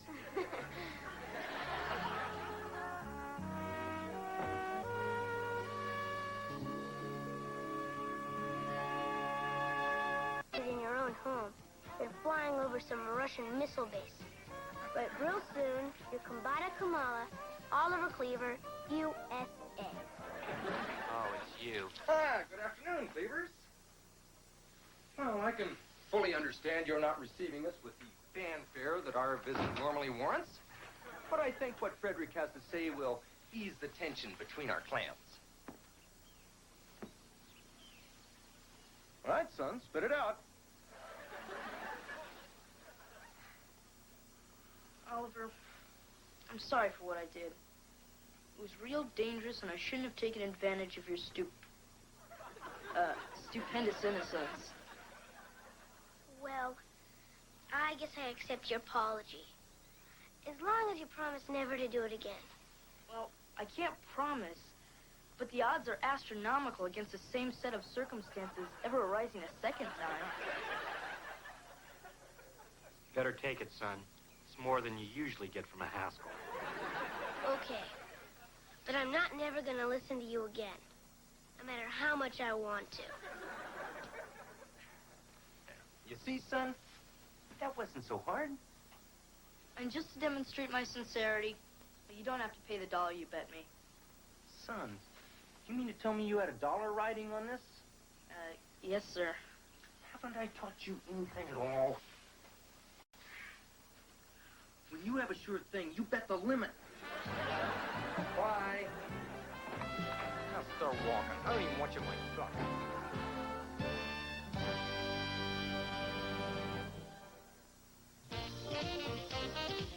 Join the Boswell brood for hilarious family roustabouts as Nellie and her 5 grown-up children take Liverpool by storm.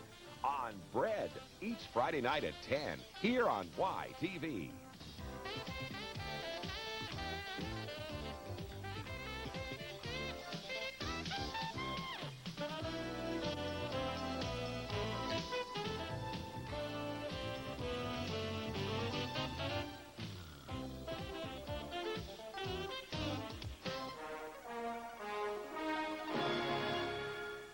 Hey, Beaver. Beaver is going out with Violet Rutherford? Oh, Teddy. Beaver is my partner and my friend, and I am not going to stand here and watch you boss him around. What are you going to do about it, Lumpy? Go play golf.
Oh, thanks, Grandma.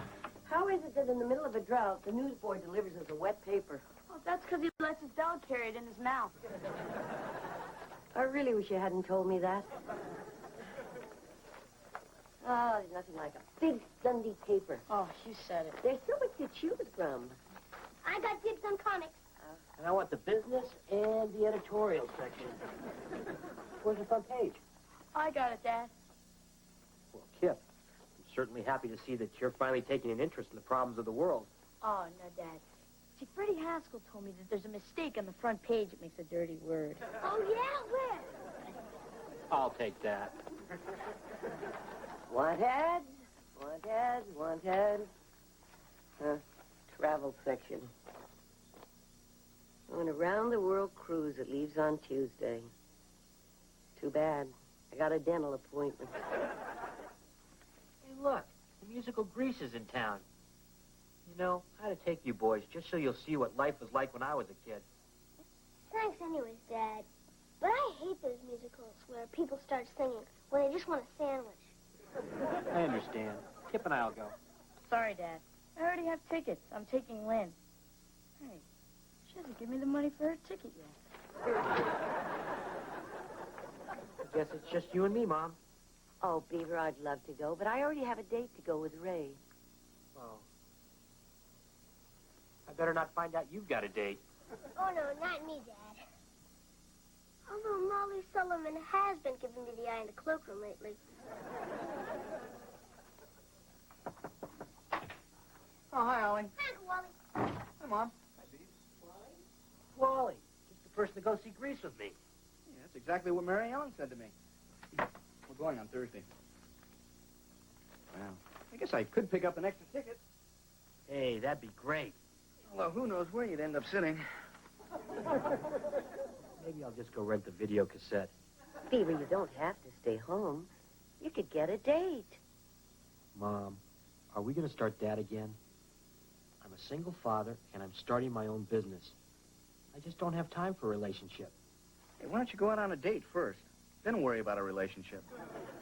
And I know the perfect girl, Mrs. Rapkin's daughter, Hazel. Her mother tells me she has a wonderful personality. Mom, Hazel Rapkin's a fruitcake. She has several wonderful personalities. My own date for Grease. Thank you very much. Okay.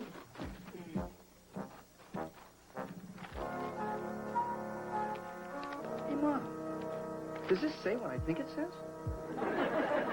My goodness. Oh, Mr. Cleaver, I've got a workman putting a refrigerator in the office across the hall. Is there anything you need? Oh, well, I'd like a refrigerator, too. Fine. They're only about $700. Bobby, wait a minute. Come to think of it, I don't really need... I've got this, thermos, and, you know, it's a dandy. It keeps things real cold. I've got one just like it. Keeps things pretty hot.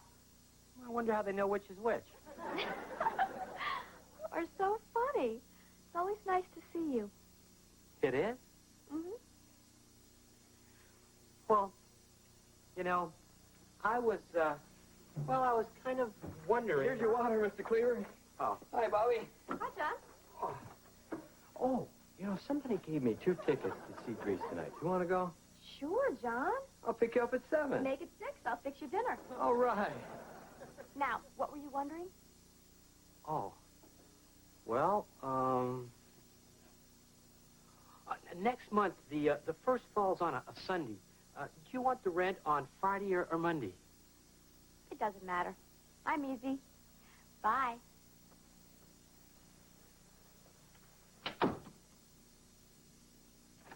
Hey, Beef. Hey, Beef. Turn that frown upside down, little buddy. I got just the thing to cheer you up. They finally found your car. Yeah, but I've got tickets to Grease. Forget it. I hate those musicals where people start singing when they just want a sandwich. That's too bad, because my sister's going to be real disappointed. Violet? She'd like to go out with me? Yeah, I guess she'd be a refreshing change after dating all those New York hotshots. Well, don't be such a wise guy, Clarence. You know, we always liked each other. Violet Rutherford. I haven't been out with her since the prom. Boy, that was really some night. Beaver is going out with Violet Rutherford? What she did to him at the prom? But I always thought they liked each other. Oh, yeah. 10 minutes after she got there, she dumped him for some guy with bleached blonde hair who drove a Woody. So that's why Beaver came home early and broke all these Beach Boys records. Gee, you'd think he'd have learned his lesson. No, where Violet was concerned, he always did have a blind spot. Well, people change. Not the Rutherfords. She always took advantage of him. You know, when they used to go ice skating, she would make him go out on the pond and jump up and down first. Well, she may not be the perfect match for Beaver. But it'll be good for him to go out on a date. Wouldn't kill him to do a little ice skating, either. Hi, everybody. Hi. Violet and Letitia are in the car. You ready? Oh, I'll get my purse. All right. How do I look, Clarence? Too late to do anything about it now. You look fine, Teddy. I couldn't wait. Oh, Violet. Oh, Teddy. Violet, you remember Mary Ellen, don't you? Of course. You were always the cutest couple in school. Third honk. If we don't leave right now, she's going to drive away, just like she did after our wedding. You really have a lovely place here. Oh, thank you. It just proves that if you have a little imagination, you don't need a lot of money.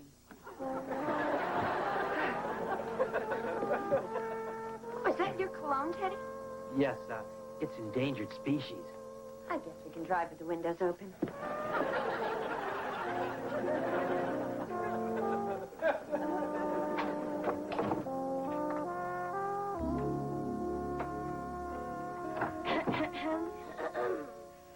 And where have you been, young man? Yeah, we have school tomorrow.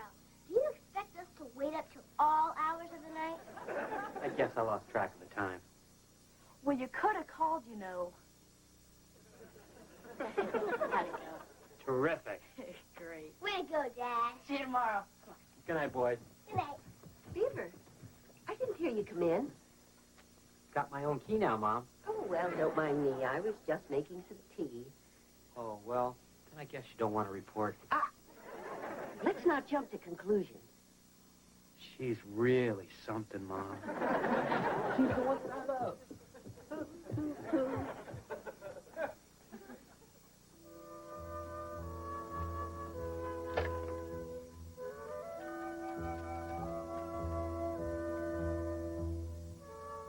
Wally?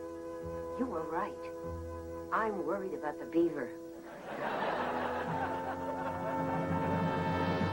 To cancel your appointment this morning. Emergency surgery. Whoops. Here comes the anesthesiologist now. Wish me luck. Hi, Clarence. Any calls?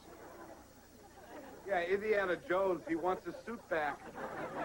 I'll have you know your sister picked this out. She has a wonderful eye for fashion. You should take some of her advice. Oh, I can't. You're already taking all of it. Knock, knock, knock. Violet, what a lovely surprise. Well, we've been going out for 3 weeks. I thought it was time I saw the inside of this place. Just as I thought. What are you doing? I'm measuring for new draperies, of course. What new draperies? Oh, well, it's hardly my decision. It is your office. You make the choice. Executive stripe or dusty rose. You know, Clarence, we're a young company, and image is very important. I think new draperies would be great. You have such a level head on your shoulders, Teddy. I don't see why we need new draperies. Oh, would you be kind enough to get me some coffee?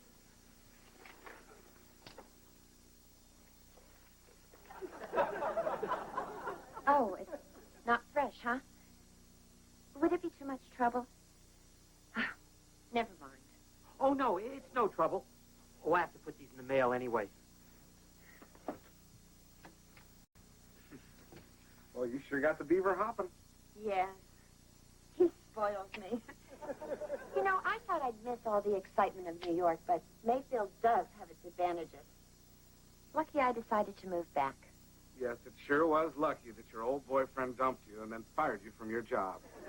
That was the last time I worked for my boyfriend. Although, you don't seem to mind having your boyfriend work for you. Oh, Teddy just likes to do little things for me. Oh, he's so sweet. Besides, he needs me. Did you see the way he used to dress? Yeah. He looked fine. Now he looks like a hairdresser.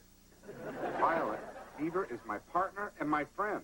And I am not going to stand here and watch you boss him around. What are you going to do about it, Lumpy? Go play golf.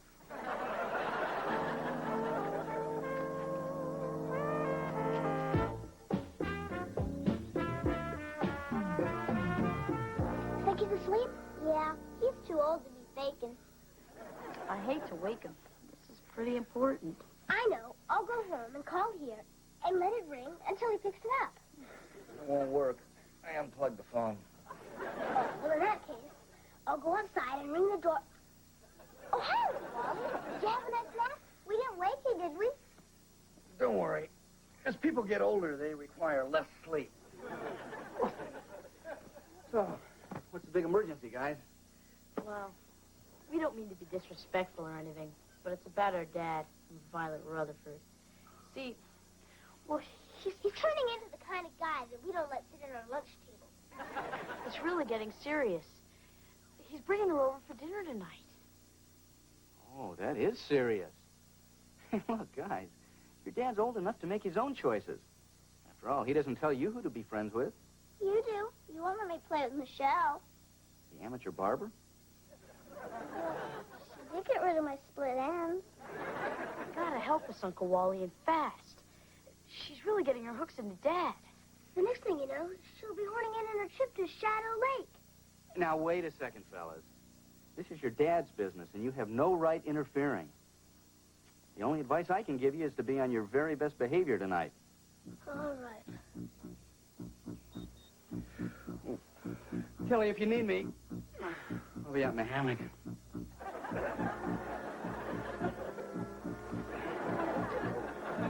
We're on our best behavior tonight. Dad'll think we've cracked up or something. Yeah. He would, wouldn't he?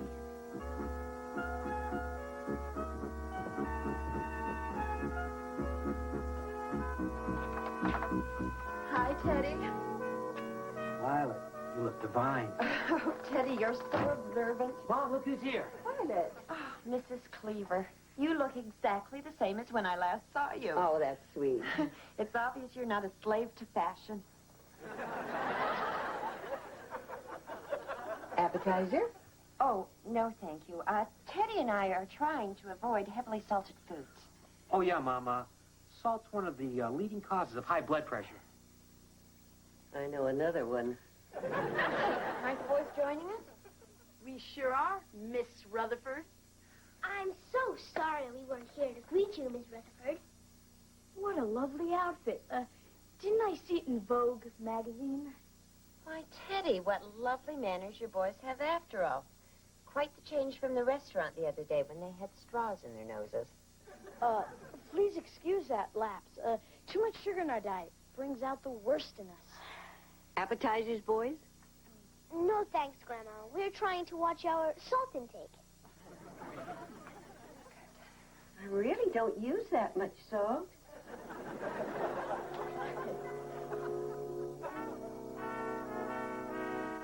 I just love what you did with the land. Last year when I went whitewater rafting in Alaska, I had something like it out of a can. Alaska? You've been to Alaska? Certainly. I believe travel broadens the mind. Oh, me too. That's why we're going to Shadow Lake. To fatten our brains. Shadow Lake? We used to go there. Oh, it's great. Boating and fishing and... Frogs.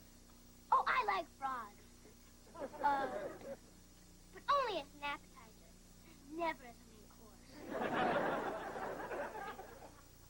You know, Teddy, you really should be using the boys' vacation time for a more educational experience. But we always go to Shadow Lake. It's kind of a family tradition. You could skip a year. It wouldn't make any difference to the frogs. Oh, I know a trip the boys would love. A tour of Southern Authors' Homes. Southern Authors' Homes? It's like Faulkner, Fitzgerald, Tennessee Williams. Oh, Dad, can we? I've never been to Tennessee before. Sounds great to me, Dad. That does seem like an interesting choice. But I think the boys have their hearts set on Shadow Lake. But I want to see where Uncle Remus lives.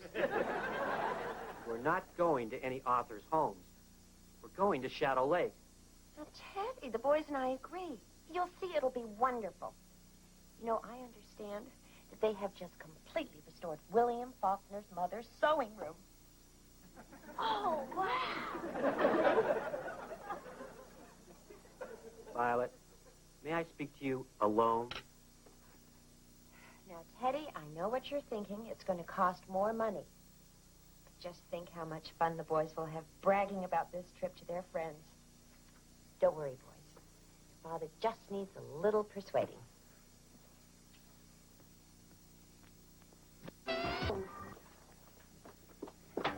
Boy, the way your mother cooks, she must have stock in the salt mine. Violet, I didn't come out here to discuss my mother's cooking. Let's get one thing straight. Where I take my family on our vacation should be my decision. I agree. And as time goes by, you can make all the decisions. When I feel I can trust you.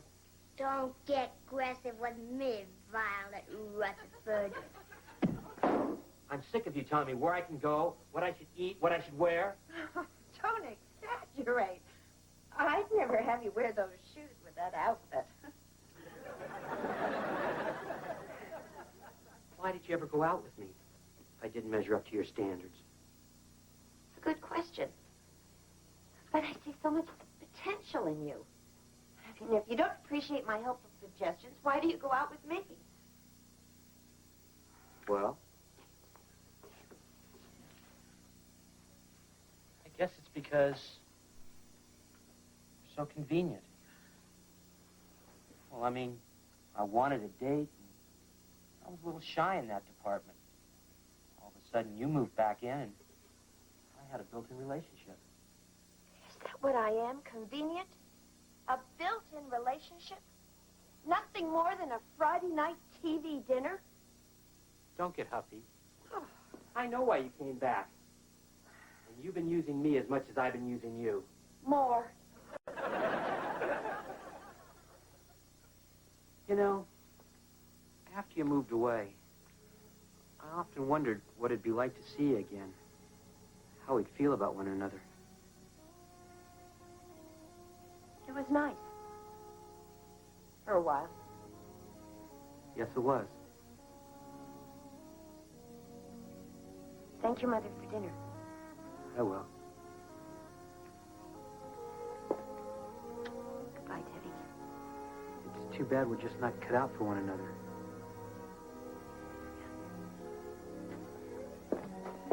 I should have learned my lesson at the prom. Did we go to the prom?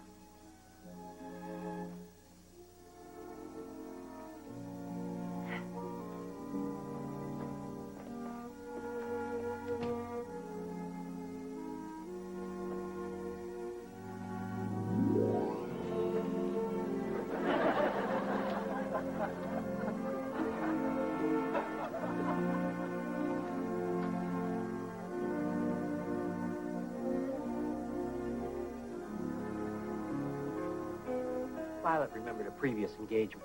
Hopefully it's not opening a charm school. I, for one, can't wait to see her again. She won't be back.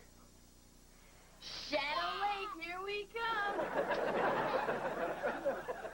I guess you guys are trying to prove a point, huh? What makes you think that, Dad? Oh, little things. Like your sudden interest in the literature of the South. Beaver, I hope you're not too upset about how things turned out. Actually, a lot of good came out of this. I got my feet back in the dating pool, and Violet did help me with one other thing, too. What's that, Dad? I have a much better wardrobe now. Think that was all.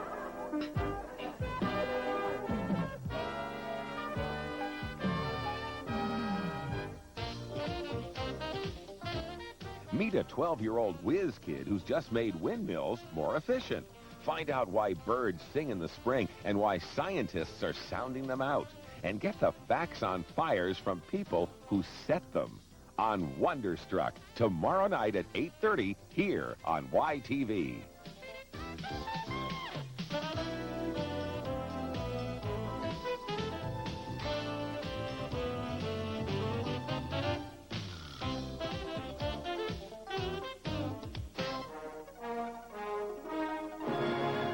A quintet on the a new Leave It to Beaver. When I count 3, I want all you brave Apaches to jump in the water. 1, 3. She is going to learn to swim before the summer's over, and that's final. What's wrong with you anyway? Even a dog can swim. Then why don't you get one?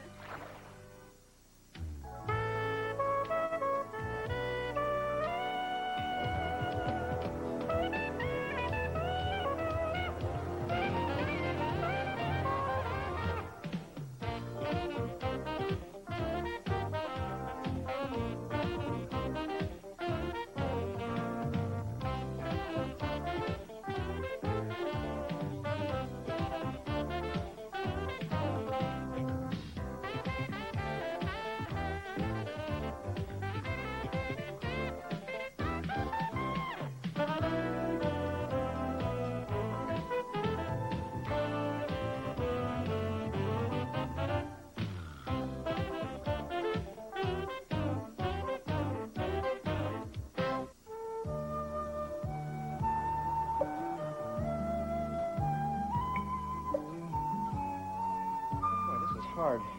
Not really. I knew I should have taken home ec. Kip's the only one going to overnight camp. How come we have to sew name tags in Oliver and Kelly's clothing? I think it's important that they feel that day camp is special, too. Okay, so fine. Why don't we just build a campfire in the backyard and make them walk half a mile to go to the bathroom? Ouch! Mom, why can't we use the iron-on name tags like other families do? Oh, I tried those once. They didn't last 5 years. Wish I could get rid of this summer cold. June, look at this. Oh, you do find Kelly the cutest bathing suits. Yeah. Maybe this year she'll even wear it in a pool. Mary Ellen, we've been over this 100 times. This year she's going to learn to swim, and that's final. Now, honey, she has a right to be frightened. You were so anxious to have her swim that you let go of her in the pool when she was just a baby. She was 13 months. A baby. And now she's frightened to put her face in the water. Okay, so maybe I made one little mistake. But this year, we're going to fix it finally. So you're going to take the bull by the horns. Absolutely. He's promised her a Care Bears watch if she'll stick her head under the water. Hey, what's wrong with a little incentive? Or a little bribery, eh, Wally? Hi, everybody. Well, Dad, I'm all finished. Well, Kip, going to camp's made a man out of you already. I didn't even have to help you pack. Oh, this isn't the stuff I'm taking. This is the stuff I want you to lock up so Oliver can't get his grubby paws on it. Kip, you should have more faith in your brother. Well, Grandma, I've got plenty of faith in Oliver. I just don't trust him. Come on, Kip, hurry up. You're going to miss your train. Coming, Dad.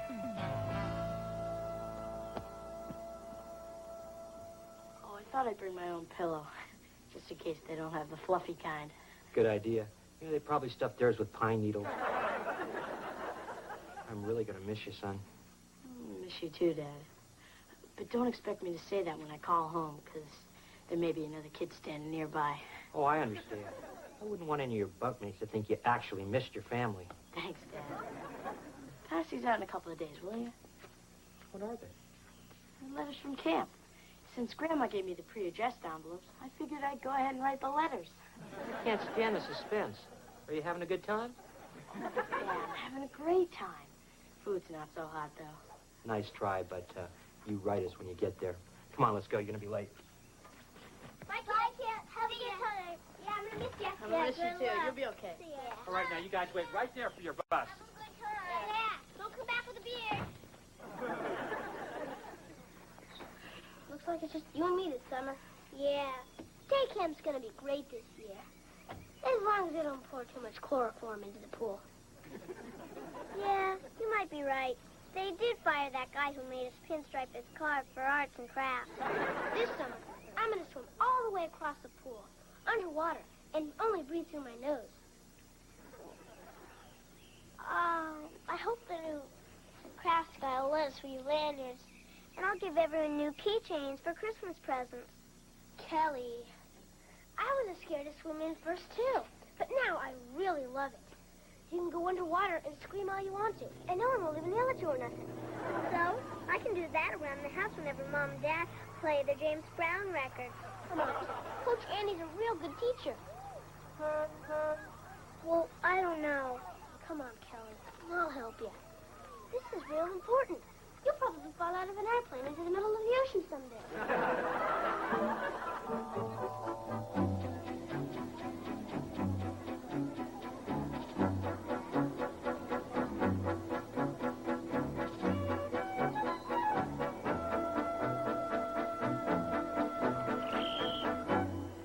Okay, kids, line up right here.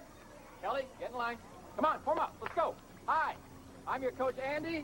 And those of you that had me last year know that I have only one rule. That is, treat Coach Andy with respect, and he'll treat you the same way. What about the rule against spitting in the pool? As I was saying, I only have 2 rules. Now, does anyone know why we call our tribe the Apaches? Oh, because our parents found out what our name last year really means? Because we're strong and we're brave, and we don't speak out of turn, or else we spend the swimming period picking dead bugs out of the pool filter. Yes, Chief Coach Andy. Now, this year, the pool isn't heated because some of our parents voted for cutbacks in the park budget. But all bitterness aside, we are here to hone our swimming skills because it's healthy, it's fun, and one day you may fall out of a jet plane into the ocean. Told you. Okay, campers, up here next to this, we're going to have a little warm-up before we start the lesson. Stand there next to your buddy with your toes over the edge. Geronimo! Okay. When I count 3, I want all you brave Apaches to jump in the water. 1, 2, 3. Ah! Yeah, that's it. Go around. Okay, that's great. Great. All right, Apaches. Oh. Stop, buddy up, buddy up. Everybody buddy up.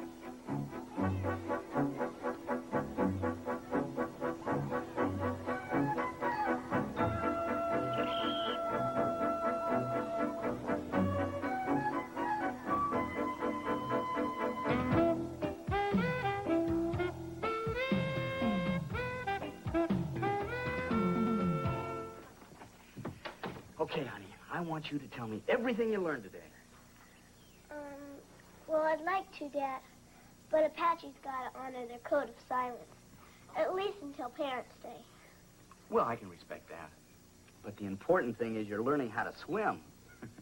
And, I want to give you that watch I promised you. Don't you think you should wait until I'm swimming laps or something? No, I said I would give it to you as soon as you put your head underwater. A deal is a deal. Thanks, Dad. Mom. I'll go upstairs now. Oh, you better put some conditioner on your hair, sweetie. It's starting to get all bleached out from all that chlorine. Dad, you better take the watch back. What's the matter? Did you want a digital? No, Dad. I don't deserve it because I haven't been swimming. I've just been dunking my suit before I come home.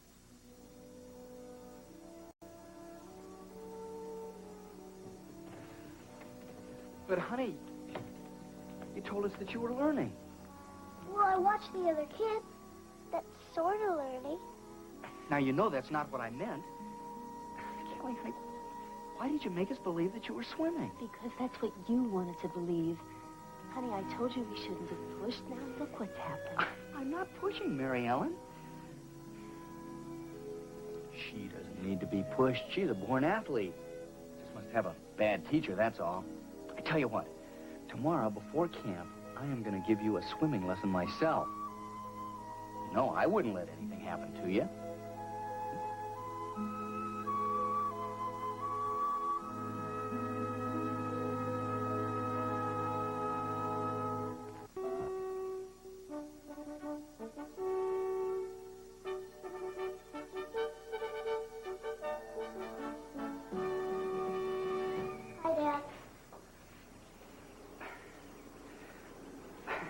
Well, how about that?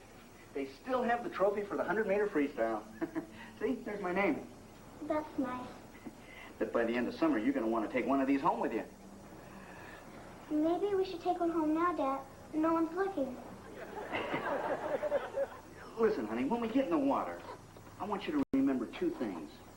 One, I'll never let you go. And two, people don't sink. They float. Well, if I remember the first, I won't have to worry about the second. Good point. Well,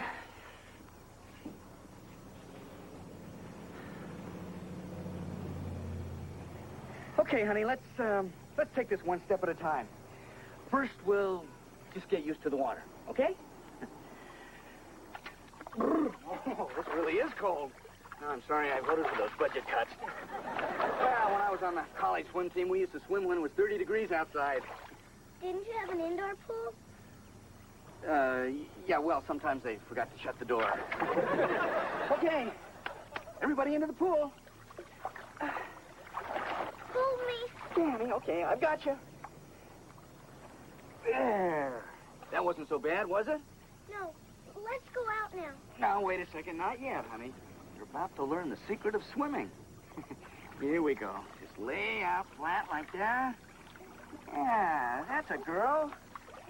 Well, you're almost halfway there. I am, aren't I? Yeah. Here you go. Let's try it like this. Hey, this is fun, isn't it? Yeah, it's even better than making lanyards. Yeah, you just needed a better coach, that's all. Let's see you kick a little bit. That's it. That's a girl. That's my big girl. Gee, Dad, I'm doing okay. Well, of course you're doing okay. You're my daughter, aren't you? Now, all you got to do is learn one more thing, and you've got it. Okay? Take a big breath, stick your face under the water, and then breathe out. But I don't want to. Come on, honey. Come on, it's real easy. Forget it. I'm not sticking my head under the water. Please. Honey, listen, you wash your face, don't you? Yeah, but I don't stick my head in the sink. At least try it, honey, please. Forget it. Let me go. No, I take that back. Just get me out of here. Honey, what's wrong with you anyway? Even a dog can swim. Then why don't you get one?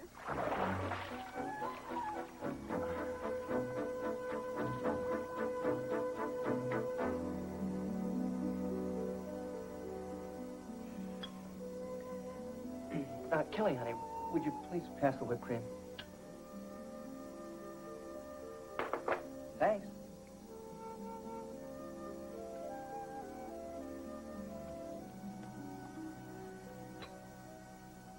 Kelly, you're going to have to talk to your father sooner or later.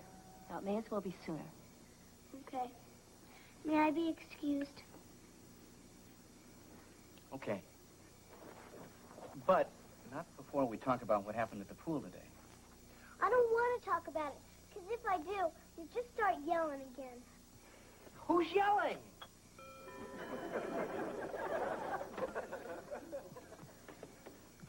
What is it? Hi, Wally. Hi, Mary Ellen.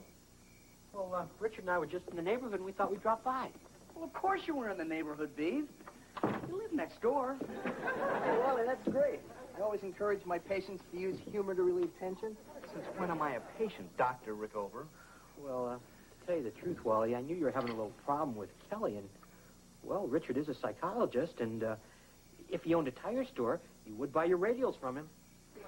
Well, I don't need any tires. And I don't need any help. I'll take care of this myself. Just like you did at the pool this morning?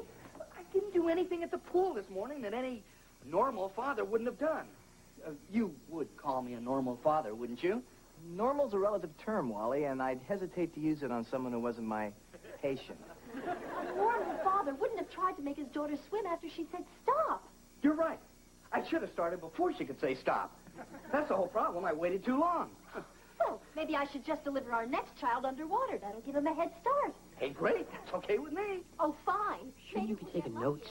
Nah, I got the ball, Beaver. Let him run with it. Mary Ellen, I am not going to let you baby her any longer. She is going to learn to swim before the summer's over, and that's final. End of discussion. Now.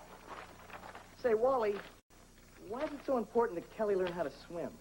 Yeah, you planning on buying a houseboat or something? I can't believe you guys. What idiot doesn't know how to swim? I don't.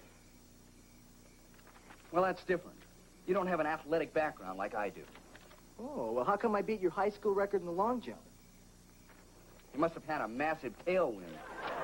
Why don't we go over to the track and settle this thing right now? You wait right here. I'm gonna go get my track shoes. I'll get the tape measure. Ollie, look at you. You're one of the most sensible guys I know, but you're ready to go out and defend a 20-year-old track record. You're darn right. What's wrong with that? You're a grown man. You've already lived that part of your life. You can't live it again through your daughter. I'm not. Well, I'm afraid you are. You're putting her under so much pressure, she's afraid she's never going to live up to your expectations. Well, so what do you want me to do? Go up there and tell her I don't care if she ever learns how to swim? Well, that might be a start. At least then she can get a handle on what she's really afraid of. Well, but whatever you decide, you two guys have done a pretty good job so far. Heck, you haven't messed her up half as much as most of the kids I see. I'll take that as a compliment. My pleasure. Come on, Beav. Let's go shoot some hoops. Hey, that'd be great. But first, I want you to read Kip's letters from camp and tell me if he's really having a good time. Boy, the nerve of that guy coming into my house and saying those things. Oh, come on, honey. You've got to admit, Richard made some valid points. Hey, whose side are you on, anyway? I'm not on anybody's side. I just don't think you're being honest with yourself. Now, there must have been something you've been afraid of.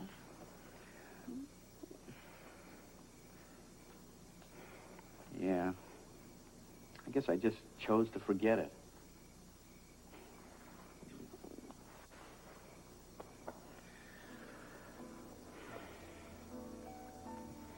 Where are you going? Upstairs.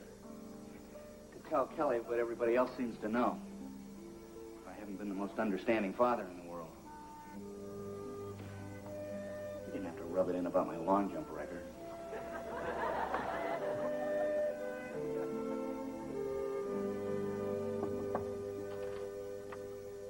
Kelly, honey, can I come in? Okay, but just don't expect me to talk a whole bunch.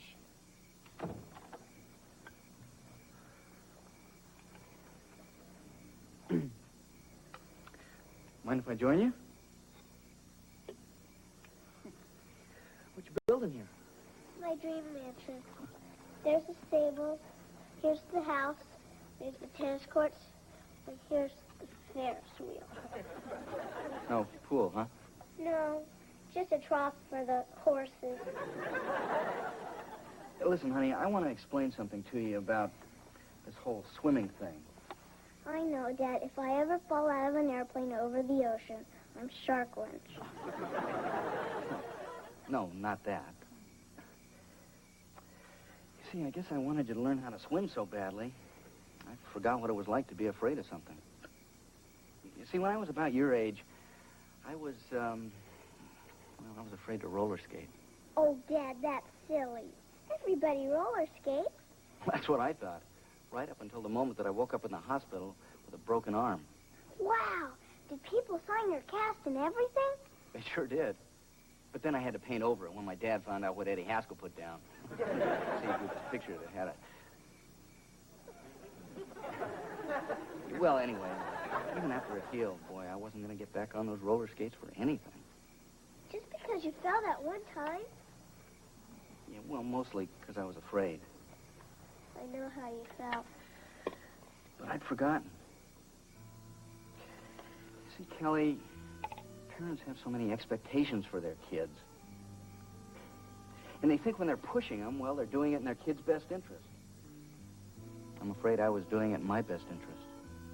Otherwise, I would have seen how scared you really were. Dad, I'm sorry I'm afraid to swim. Don't be, honey. It's okay to be afraid. And if you want to swim one day, hey, that's great. And if not, well, that's your decision. Thanks, Dad. Oh, honey, here. I think you should keep this. You deserve it, no matter what. Dad? Yeah? Don't you think I'm a little big for a Care Bears watch. Why didn't you tell me before I got it for you? I didn't want to hurt your feelings, because I never thought I'd get it. Well, that's okay. I'll take it back and get a Mr. T watch. I'll take the Care Bears.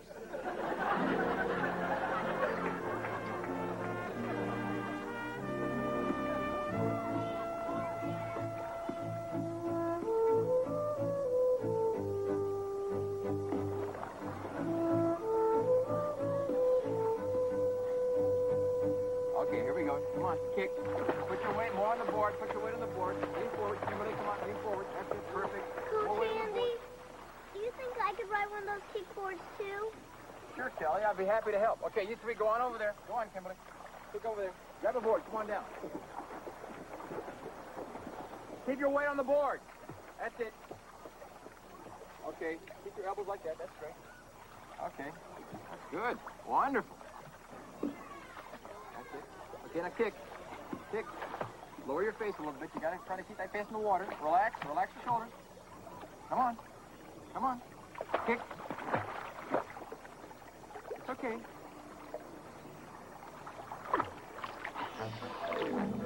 You gotta kick at the same time. That's it. Oh, that's good.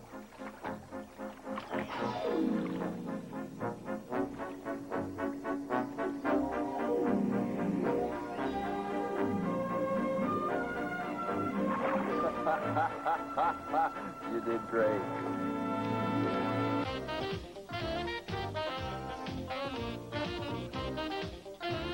Take care of yourself and your family with a show that puts parenting in perspective. Join Debbie Van Kiekebelt tonight at 9:30 for Positive Parenting, only on YTV.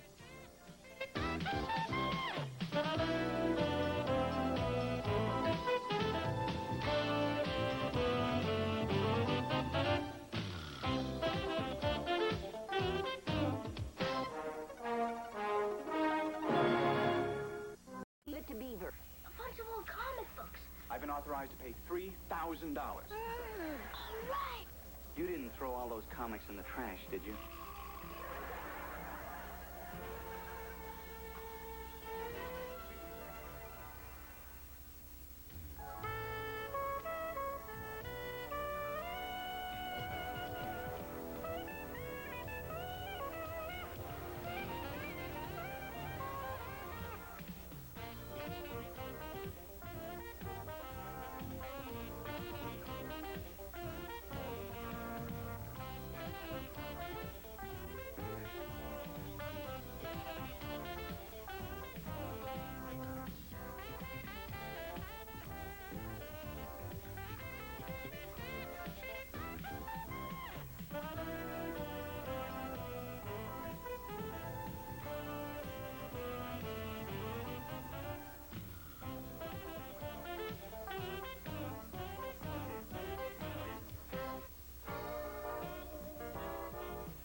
show us? Yeah, we've been here for half an hour, and all we've done is watch the Munsters. Hey, you gotta admit, it was a good one. It wasn't as good as the one where the Dodgers signed Herman. Okay, look. The reason I invited you over is, well, you guys mean more to me than anybody in the world. Yeah, I tell that to my family, too, but I don't mean it. I wanted you guys to be with me for this very special moment, which begins right now. Hi, I'm Edward Haskell, president of Haskell Construction Company. And I'm standing on my father's grave to prove a point. The point is, you just can't find a better construction company to build that extra room you've always dreamed of. Be it a rec room, a family room, or just someplace to stash your wife's relatives. And I swear on my father's grave that we'll build it for you better, cheaper, and faster than any of our competition. Because at Haskell Construction Company, we don't just build houses, we build homes. So, guys, what do you think? I know my hair could have looked a little better, but the honesty garbage really plays, doesn't it? It's one thing to misrepresent your product. Everybody does that. Daddy, your father's still alive. Yeah, I know, but there's nothing I can do about that. And what poor timing, son. You just missed my commercial. Hopefully Grandpa did, too. Yeah, you can take a joke. You ever see a second wife? Mr. Beaver, if perchance you're headed back to the family compound, I'm in need of a ride. Wait. You can't leave now. It's on Channel 62 in Spanish. Hola, yo soy Eduardo Haskell, el presidente de la compañía Haskell de Construcción. Aquí estoy en la tumba.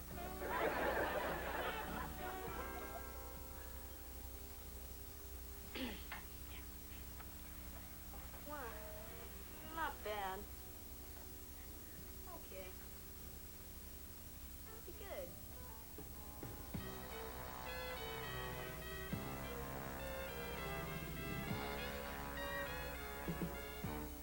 So, do you want him or not, Freddie? And remember, I'm here to make sure you don't rip them off. We cut him in for 5%. Well, these books aren't in the worst condition I've ever seen. Tell you what, I'm in a good mood. I'll give you $3.50 for the whole lot. Freddie, I knew I couldn't put one over on you, Kip. All right, $6. But don't tell everyone I let you walk all over me like this. Deal. Wait a minute. Something smells here. I bet we could get more from that comic book store in Bellport. Wait a minute, Kelly. We had a deal. Yeah. Give them back. Make me. All right. No, they're mine. No, I know. They're mine. You'll destroy it. Freddie, why do I have the distinct feeling that those comic books are worth more than $1? Well, these are rubbish. This is Fantastic Four #1. The single most valuable comic book of the entire Silver Age. Just how valuable?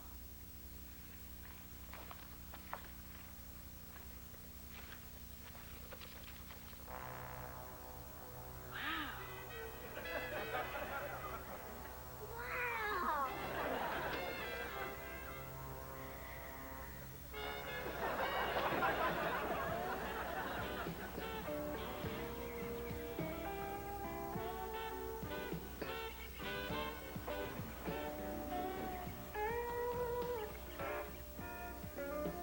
Mom, when do you think you have time to take me to get some riding boots? Riding boots. Wally, did you hear that? Riding boots. Don't tell me. You just can't live without them because all the other kids are wearing them, right? No, just the kids with horses. Kelly, last time I checked, you didn't have a horse. Well, if I had the boots and one happened to follow me home in, say, a week, then I wouldn't have to wait to ride it.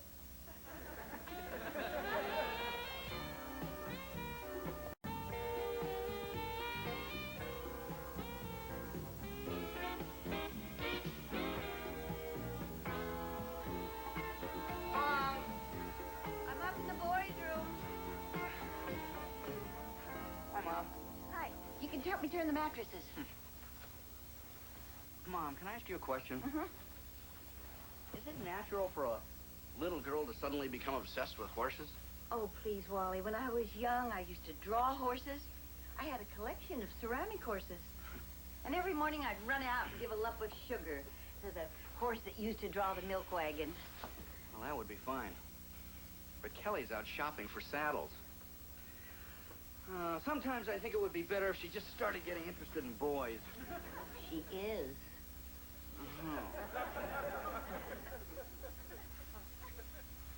Just be thankful she isn't interested in comic books. They're all over the place. It's all Oliver thinks about. Got a good mind to throw them all in the trash. Mom, it didn't do any good when you threw Beaver's comic books away. Come to think of it, he's never really gotten over it. Very funny, Wally. Well, if you don't have any more mattresses for me to turn, I'll run home to my wife and Dale Evans. Wally? You know I saw the strangest thing today on television. Oh, don't worry about it, Mom. Eddie Haskell's dad's just fine.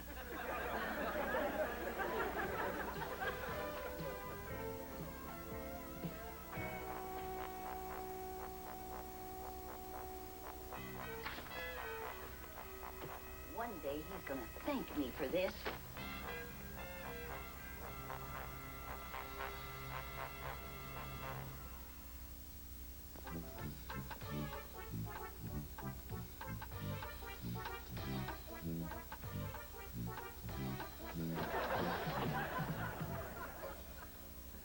Oh, aren't you too adorable? And you say you can't find any cute maternity clothes.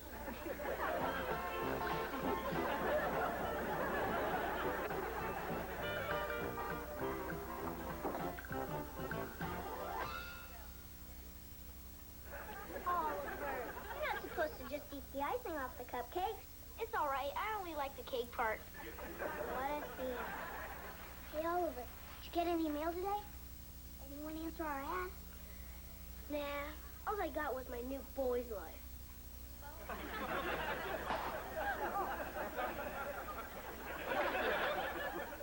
Oh, that JJ. Just like her mother. Cider? Aren't you a little early this year, Santa? Don't give me the business, Lumpy. By the time I got to the costume shop, all they had left was this and Rosemary's Baby. Oh, you look cute.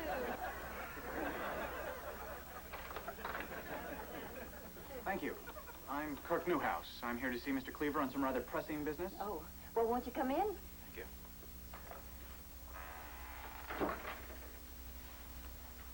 Theodore, this is Mr. Newhouse. I hope I'm not interrupting anything. Oh, don't be silly. We do this every Thursday. What can I do for you, Mr. Newhouse? Why don't you ask him if he's been a good boy this year? I'm here to answer the ad about the comic book. Comic book? Oh, you want that, Mr. Cleaver? Which head should I talk to? Mine. Why don't we just go upstairs and talk about this in my office? Excuse me, Mr. Newhouse, but what kind of business could you possibly have with people in grammar school? I represent a consortium of credit dentists in Minneapolis who purchase comic books as a investment, and they've sent me here to buy the comic you advertised. Who advertised? Book. Fantastic Four #1. We found it in the attic, and, well, you said we could have anything we like, and we really like this. So you just happened to forget to tell us about it. Oh, we didn't forget. Freddie said if we tipped you off, you wouldn't let us keep the money. Freddie?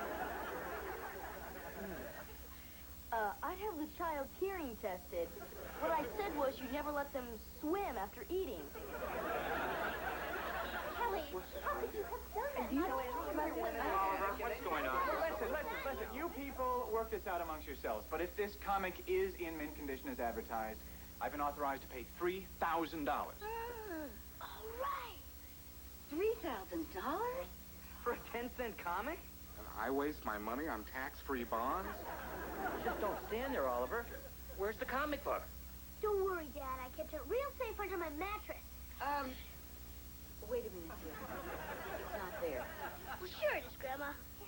No, you see, yesterday Mom, you didn't throw all those comics in the trash, did you?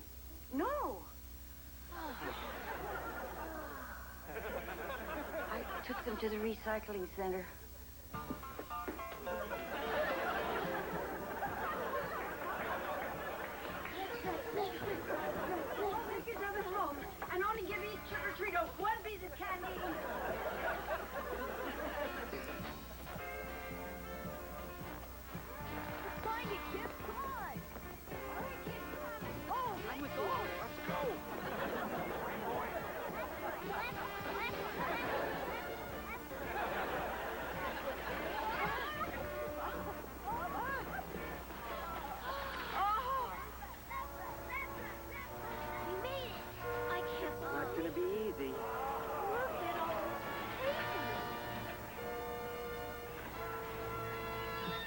guys, look, it's gotta be here someplace. Let's split up and find it.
She was gonna be all white.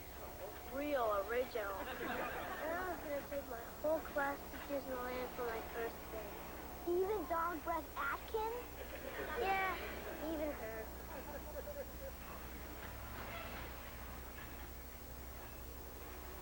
Hi, kids. I know how disappointed y'all must be. And I was counting on a big haul of candy tonight. Stubby, could you just make believe you're not here? Oh, I do that real good.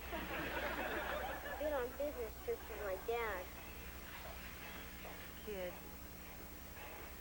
I know I should have had more respect for your property. Don't worry, Grandma. I tried being mad at you for a few minutes, but I couldn't go through with it. I had no idea a comic book could be so valuable. For Grandma, every comic book is valuable, because once the guy reads it, he gets to be someone else for a while. Sort of like Halloween. Well, I guess I never looked at it like that.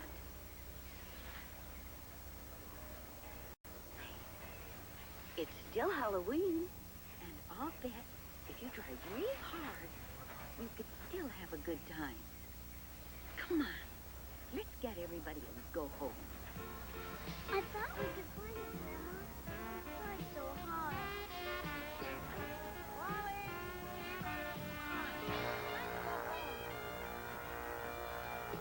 Come on, kid.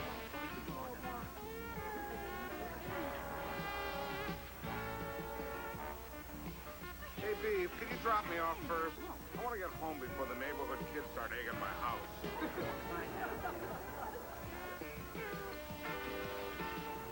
Kelly, you ever wonder how you lost your mulberry bush doll?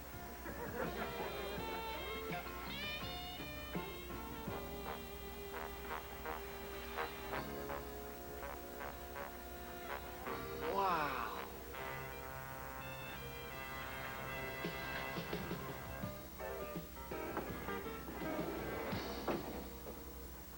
Well, everything seems to be in order here, except that the check should be made out to my brother and me, who will act as custodians. All right? It's not fair. How come we can't be the janitors of our own money? Kids, we've been through this before. The money is going into a savings account to earn interest. And then when you need it for something important like college, it'll be there. This is a wonderful thing for you guys. Horse is a wonderful thing, too. Okay, Beav. All you got to do is sign right here.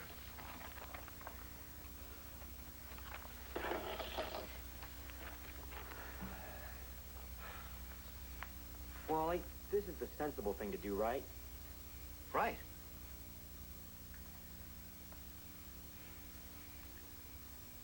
Maybe this one time we shouldn't do the sensible thing. All right, I'm back in the saddle again. Yeah. Beaver, I thought this was settled. The money's going into a bank. One day the kids will be grateful. Like I was supposed to be when Dad made me sell the car that I won? Put the money in a savings account? Do you know what it's like to take a girl to the drive-in on a bicycle and then try to impress her with your bank statement? Beaver, I never knew that bothered you so much. Come on, Mom, tell him, will you? Well, Maybe your brother's right. After all, it is their comic. They ought to be able to do what they want with it. Listen, I have 15 anxious dentists who are waiting for my phone call now. Do we have a deal or not? It's up to them. Excuse us.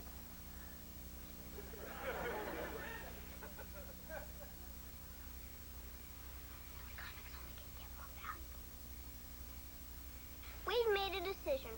Thanks for your offer, Mr. Newhouse. But if you don't mind, we're gonna keep it. Now, you're sure this is what you want?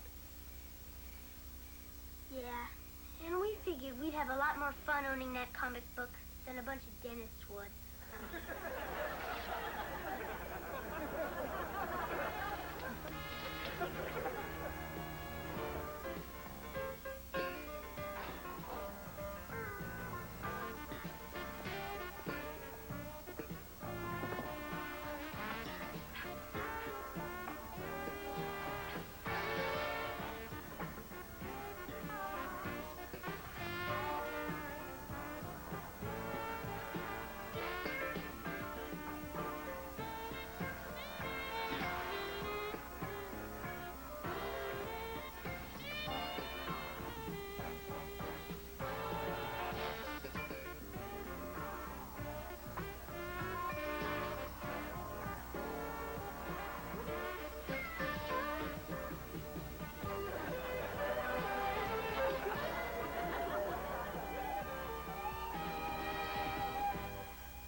Thursday.